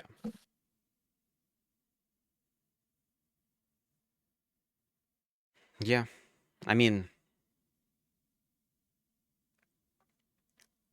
I don't know. I guess it's something that after listening to the one video of the Final Fantasy 14 developers explaining their process of how they developed that game, and the one statement that Yoshi P said is that he looked at WoW and he said, "Why do we have this? Why do we need that? Let's remove it." And I think there's In what a lot of aspects? that. And for example, dungeons. He sort of for raids. He explained how why do we need to go through a whole bunch of random mobs just to get a chance at this raid again? Ah, I see. Just go straight to the raid. And in a similar way, what's the point of going through a crossroads and a encampment? Just go straight to encampment. I'm just looking at the bottom line. You're eating our building slots by removing a tier. Yeah. I don't care. I don't know what caused this change to happen of dropping a tier of node. Uh, it's honestly not a great idea, in my opinion, but Maybe it's kind of like I, we I'd don't want love to to do know the like too reasoning much work. behind this. I'd really love to know the reasoning behind this change instead of figuring out You how want to do less to work. fix it. If that's the answer, then I don't know. There's a lot of other things you could have cut instead of level 6 nodes. Yep. Hey, we've gone on for a while. This is probably our longest podcast, and there's a lot to It catch wouldn't up to. surprise me. Yeah, there was a lot of updates. I don't know if they're going to keep on doing updates. How, honestly, do you think they're going to keep on doing updates in the I next, mean, like, yes, weeks? they're gonna. I mean, there's PTR that they're Oh planning on well, doing a like bunch of stuff. live updates? No, of course not. No, I but I don't mean, like, expect any. for podcasts, there's going to be more topics for us to talk about. Because, Well, we're gonna we'll pick up whenever there's like actively hands-on changes, yeah, because like we saw before, the difference between a crafted air quotes piece and a dropped piece air quotes is the difference between a level 1 and a level 27 gear piece. So when we have an actual thing to like, hey, I picked up this Rosarium Guard helmet, and then I crafted this Rosarium Guard helmet. Compare those stats. yeah, Once we have that kind of hands-on things we can talk about, we can have another one of these. yeah, yeah, agreed. I mean, yeah. What do you think Phase 3 is going to be like? Do you think it's going to be sort of a waning down of content, or do you think that at a certain point they might start picking things up and having just a whole lot of stuff coming out to us? I think it depends how many changes are in the start. Honestly, it really does. Because we know how phase 2 went. We were Yeah, told that there were going to be a lot of changes coming in at phase 2, and we only saw 3. Barely, yeah. very minimal of some of them too. Because freeholds, Still the same we freeholds. didn't. Yeah, we didn't get anything for freeholds. You can buy them. You can rest in a bed for an XP buff. You can use a chest for storage, and you can plant crops. Some of In them. comparison to what freeholds are supposed to be, that is nothing. Yeah, So if that's the start of phase 3, like that sort of, this is the new content. You have like two new twigs, and we revamped a whole lot of other twigs. There's still twigs. It's not much to do with that. yeah. I honestly feel like they could very easily kill the excitement for the game if they don't roll out this phase well. 2.5 kind of did that already. It did, but at the same time, there's a lot of people who didn't even go into 2.5 and said, I'm going to wait until phase 3. If they wait until Yes, phase correct. 3 and phase 3 is going to be just as bad or But worse, that's, I feel like that's more of a putting blinders on and saying, I'm not going to look at things until phase 3. It, it's not going to help the issue that, like, yeah, I don't know. There's seriously, like, obviously something going wrong on the econ side, at least, and I hope they fix it. But I do think it's killed a lot of excitement for the game. And somebody said it. I don't remember who, but they said if I have to deal with this stupid inflated gold nonsense because of hackers and very stuff true. that they couldn't fix out, the phase is dead again. Yeah. It's the idea that I personally think that Intrepid has not yet seen actual hackers, actual people who want to break the game. I think they've seen some low-end hackers, low-end armteers, and they've gotten a taste of it. And phase 3 is going to be the moment where the big boys are going to come in. The big companies that actually get paid to make hacking programs are going to potentially come in and start breaking stuff. And I don't know if they're ready for that. I feel like they need to be stricter on things that they have They do. Yes. proof Codex of. does not need to Like, exist. But they're yeah. not going to remove Well, Codex.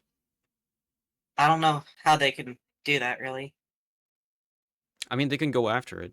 They can have I cease and You desist, go but after Codex, another one pops up. Like it's gonna happen. sure.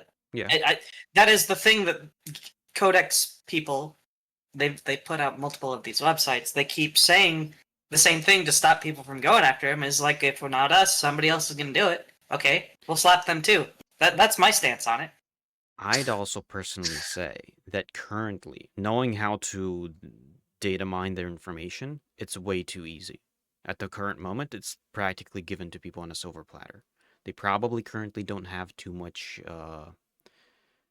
security on their team, which I do believe that's actually so I do believe it's actually one of their hiring positions is someone to do It's security. been, that one's been And up since phase or Alpha 1. Since yeah, Alpha 1.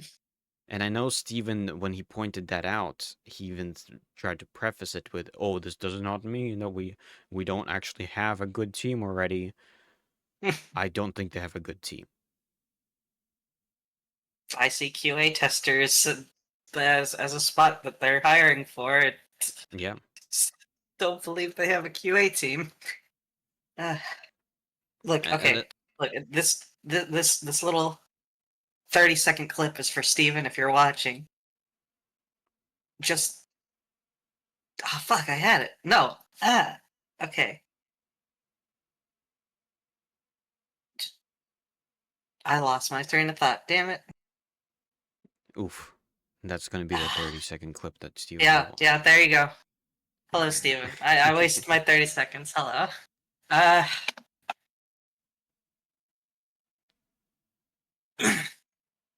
the how did fuck? I don't even know what threw me off there.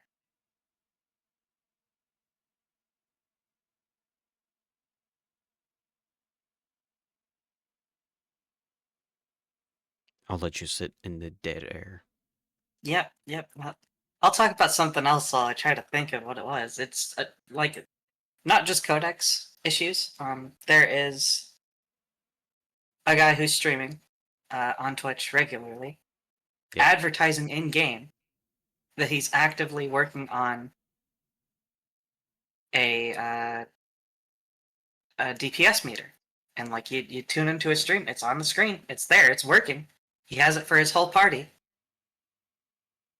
Yeah. and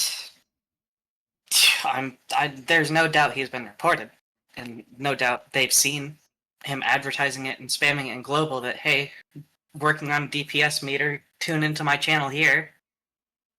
Like there's no doubt that they've seen it and they haven't done anything about it, and they continue to let him develop it. I've seen it since it started. It started off like looking like command prompt, and now it's actually got a bit of UI to it. Yeah. So he's legitimately actively working on this thing. They have stated they do not want anywhere near their game, and it looks like they're doing nothing about it. I guess it's also the issue that sometimes they're extremely strict on something where they slam down the hammer and even hurt people who weren't even involved, and then they're extremely lax on it. Or yeah, I guess they're doing. I guess they're breaking TOS. I guess they're. But oh, this is what I was talking about. They need to be more strict on people they have actual like proof of. Like this Yeah. guy is blatantly advertising, showing it off on stream, just straight up like there's no one. You could go to court and like the judge would look at the case and they're like they just laugh at the defendant because like that is blatantly something that is bannable, and Yeah. they're just sitting there watching it like oh yeah he added some more UI elements today. Oh cool, there's an actual meter now.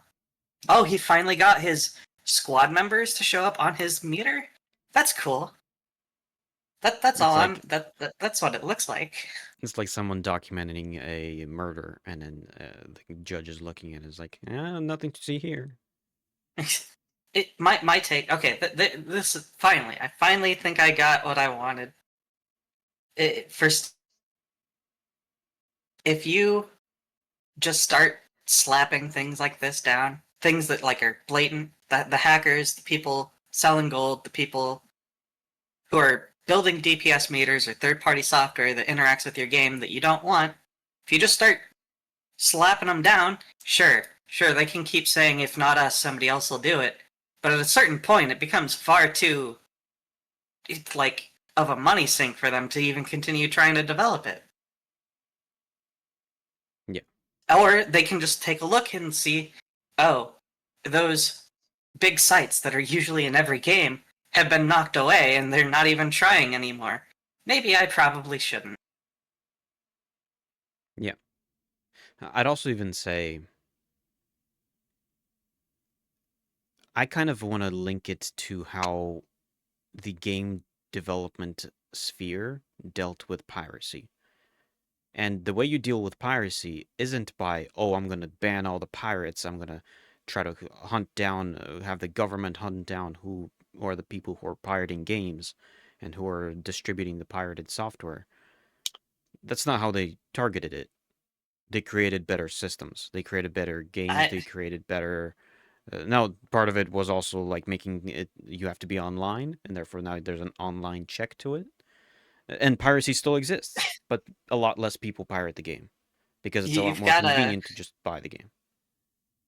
you put a blanket statement when people like Nintendo will send the government after you. Well, I mean, Nintendo's a bit different. That's And my take is the best way the gaming industry has found to deal with piracy is by putting out their own pirated version of the game. Look at Mirror's that's a Edge, fun way. Spyro, uh, Arkham. I know they're like people can make Well, an the thing is, actual pirated version, but like you flood the market with your version of a broken game, and people are just like, "Oh, I got a little demo. Now I should probably go buy the actual game," or spend sure, hours upon hours of looking for this actual pirated software. and sure, but I would honestly say, uh, that I don't think that because currently piracy isn't very popular. And I think Mhm, what killed it is that services became available. It's much more convenient for me to buy the Game Pass, mhm. and have like 50 games right at my fingertips rather than go and try to find each one of them with the potential of maybe downloading some viruses. I don't think it's that. I think it's like partly that. It's more of a I'm gonna go look for a game, but I don't want to pay for it. But if there's a specified game I want, I'll go pirate it. Yeah. And now to translate it to Ashes, and I'm actually going to compare it to how Final Fantasy does it. Rather than going after it and trying to ban people, they got to implement those systems. They got to make it where it's much more lucrative for somebody to use the systems in game rather than buying it. How are they going to implement that? I It's up to them to just There's figure no that out. way. There's I ways. I think do banning believe them there's is the ways. better way. Banning should still happen, definitely. Especially with like RMT. That definitely should be ban worthy. How are you gonna stop the DPS meter? Add your own DPS meter. Add it to the They game. don't want it. They don't want it. It's not Add it happening. in the way they Not want it. ever. Nope, not happening. Add it in the manner that they want it to exist, where they They, feel like this is they a want it good to not compromise. exist. That is the issue. Well, then they got to change their mind about that. They won't. This is Steven. That is one thing he's dead set on is no DPS meters ever. It's like there's certain things that used to be mods for Final Fantasy that have become features of Final Fantasy because the company itself decided we're going to implement this into the game rather than people using Or the mod. hear me out. Ban. Ban. Maybe. At a certain point, the community is going to understand, like, oh, okay, we probably shouldn't be attempting to even make this stuff. I guess there's also the other issue, the more obvious issue is that The game is not even out yet, and we have RMT people. And trying to alleviate this issue during an alpha phase probably is not on their radar. So I'm not just talking about the RMT stuff though, but it specifically yeah, called out yeah. the guy making a DPS meter, which is clearly something they don't want and something they don't want even near their game. They're not, keeping him from developing it further. Yeah. And I feel like he said the plan was to monetize it at one point. Not entirely sure. Could just Mm-hmm. be making that part up. But it's still, even if it was free, they allowed him to time to develop it while knowing about it. That is, to me, a mistake, at least. Yep. Okay, we rambled enough. Yes. Any closing thoughts? Anything? I mean, don't say any more thoughts. No, We've got enough no, thoughts. no more thoughts. Empty thoughts. Empty head. Okay. So I think that should be it. Uh, Clover, I don't know if you're gonna come back streaming, but I do know you're flying around in the game. Um, I have been somewhat streaming periodically. I'm currently doing my building of my Gundam. Once I finish that, potentially going to maybe do some actual streams this time around. We'll see. Any other content, Clover, on your end? Content. Um, throw a link to the mayor Discord. Again, it's Yes, a Mayor public. Discord. It's public Discord. Anyone can join. It's not just for mayors. It's for people who want to know more about the systems. See the discussions mayors are having. Even a place to give input on those discussions because we have a mayor's only chat as well as a general chat that everyone can talk in. It's really just a tool for the whole community to come together and say, hey, this is what we want to work towards on the server. We want to try and get every single craft profession, artisanship, everything online in the most efficient way possible. And more heads, a lot better than just one or two. Yeah. Here's the link to the Mayor server. Okay, that said, that should be it for us. And hopefully they have more content. And whenever there's more content, we'll talk a bit more about it. For now, I shall redirect this stream to one of our guild members. See if I can find him properly.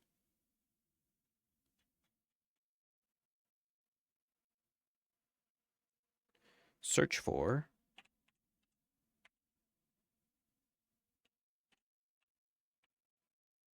There we go. Let's go raid. Ah, what? We're unable to raid at this time. Interesting. Can I try it again? Or is it that raiding is kind of like turned off or something? I remember they did that for some time. I think the streamer has access to disallow Oh, that's possible. raids if they want. Well then, we shall not then, I guess. But for the stream, that should be it. We will log off. See ya. Clover can't wave because she's made of cardboard.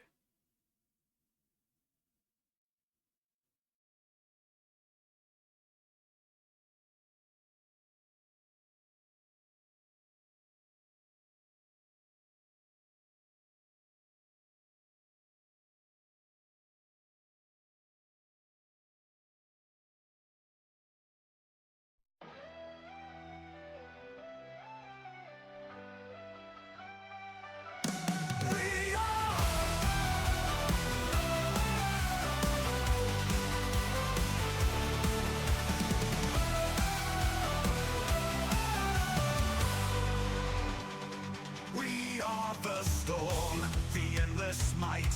Overlord stands the beacon of light. Through ash and flame, we carve our name. At the top we claim the game. In the chaos we rise, unbroken and strong. A force unmatched where we belong. Through shadows and war, our glory unfolds.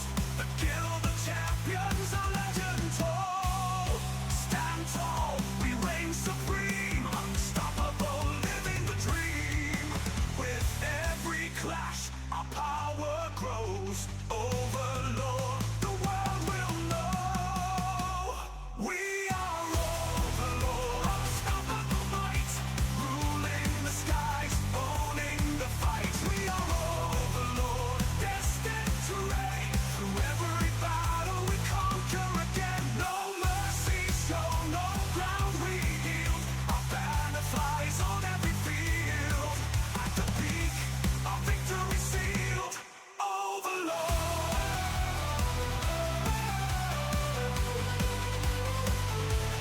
Overlord. Enemies tremble, the fate is clear. Overlord strikes and the end is near. Relentlessly march, no challenge too great.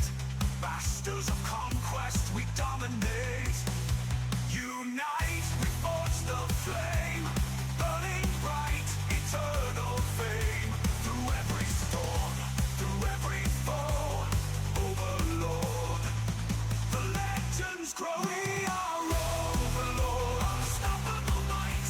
Ruling the skies, owning the fight. We are Overlord, destined to reign. Through every battle we conquer again. No mercy shown, no ground we yield. Our banner flies on every field. At the peak, our victory sealed.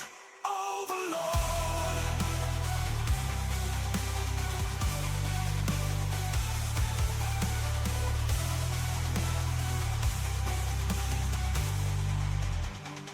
Through blood and steel, we carve the way.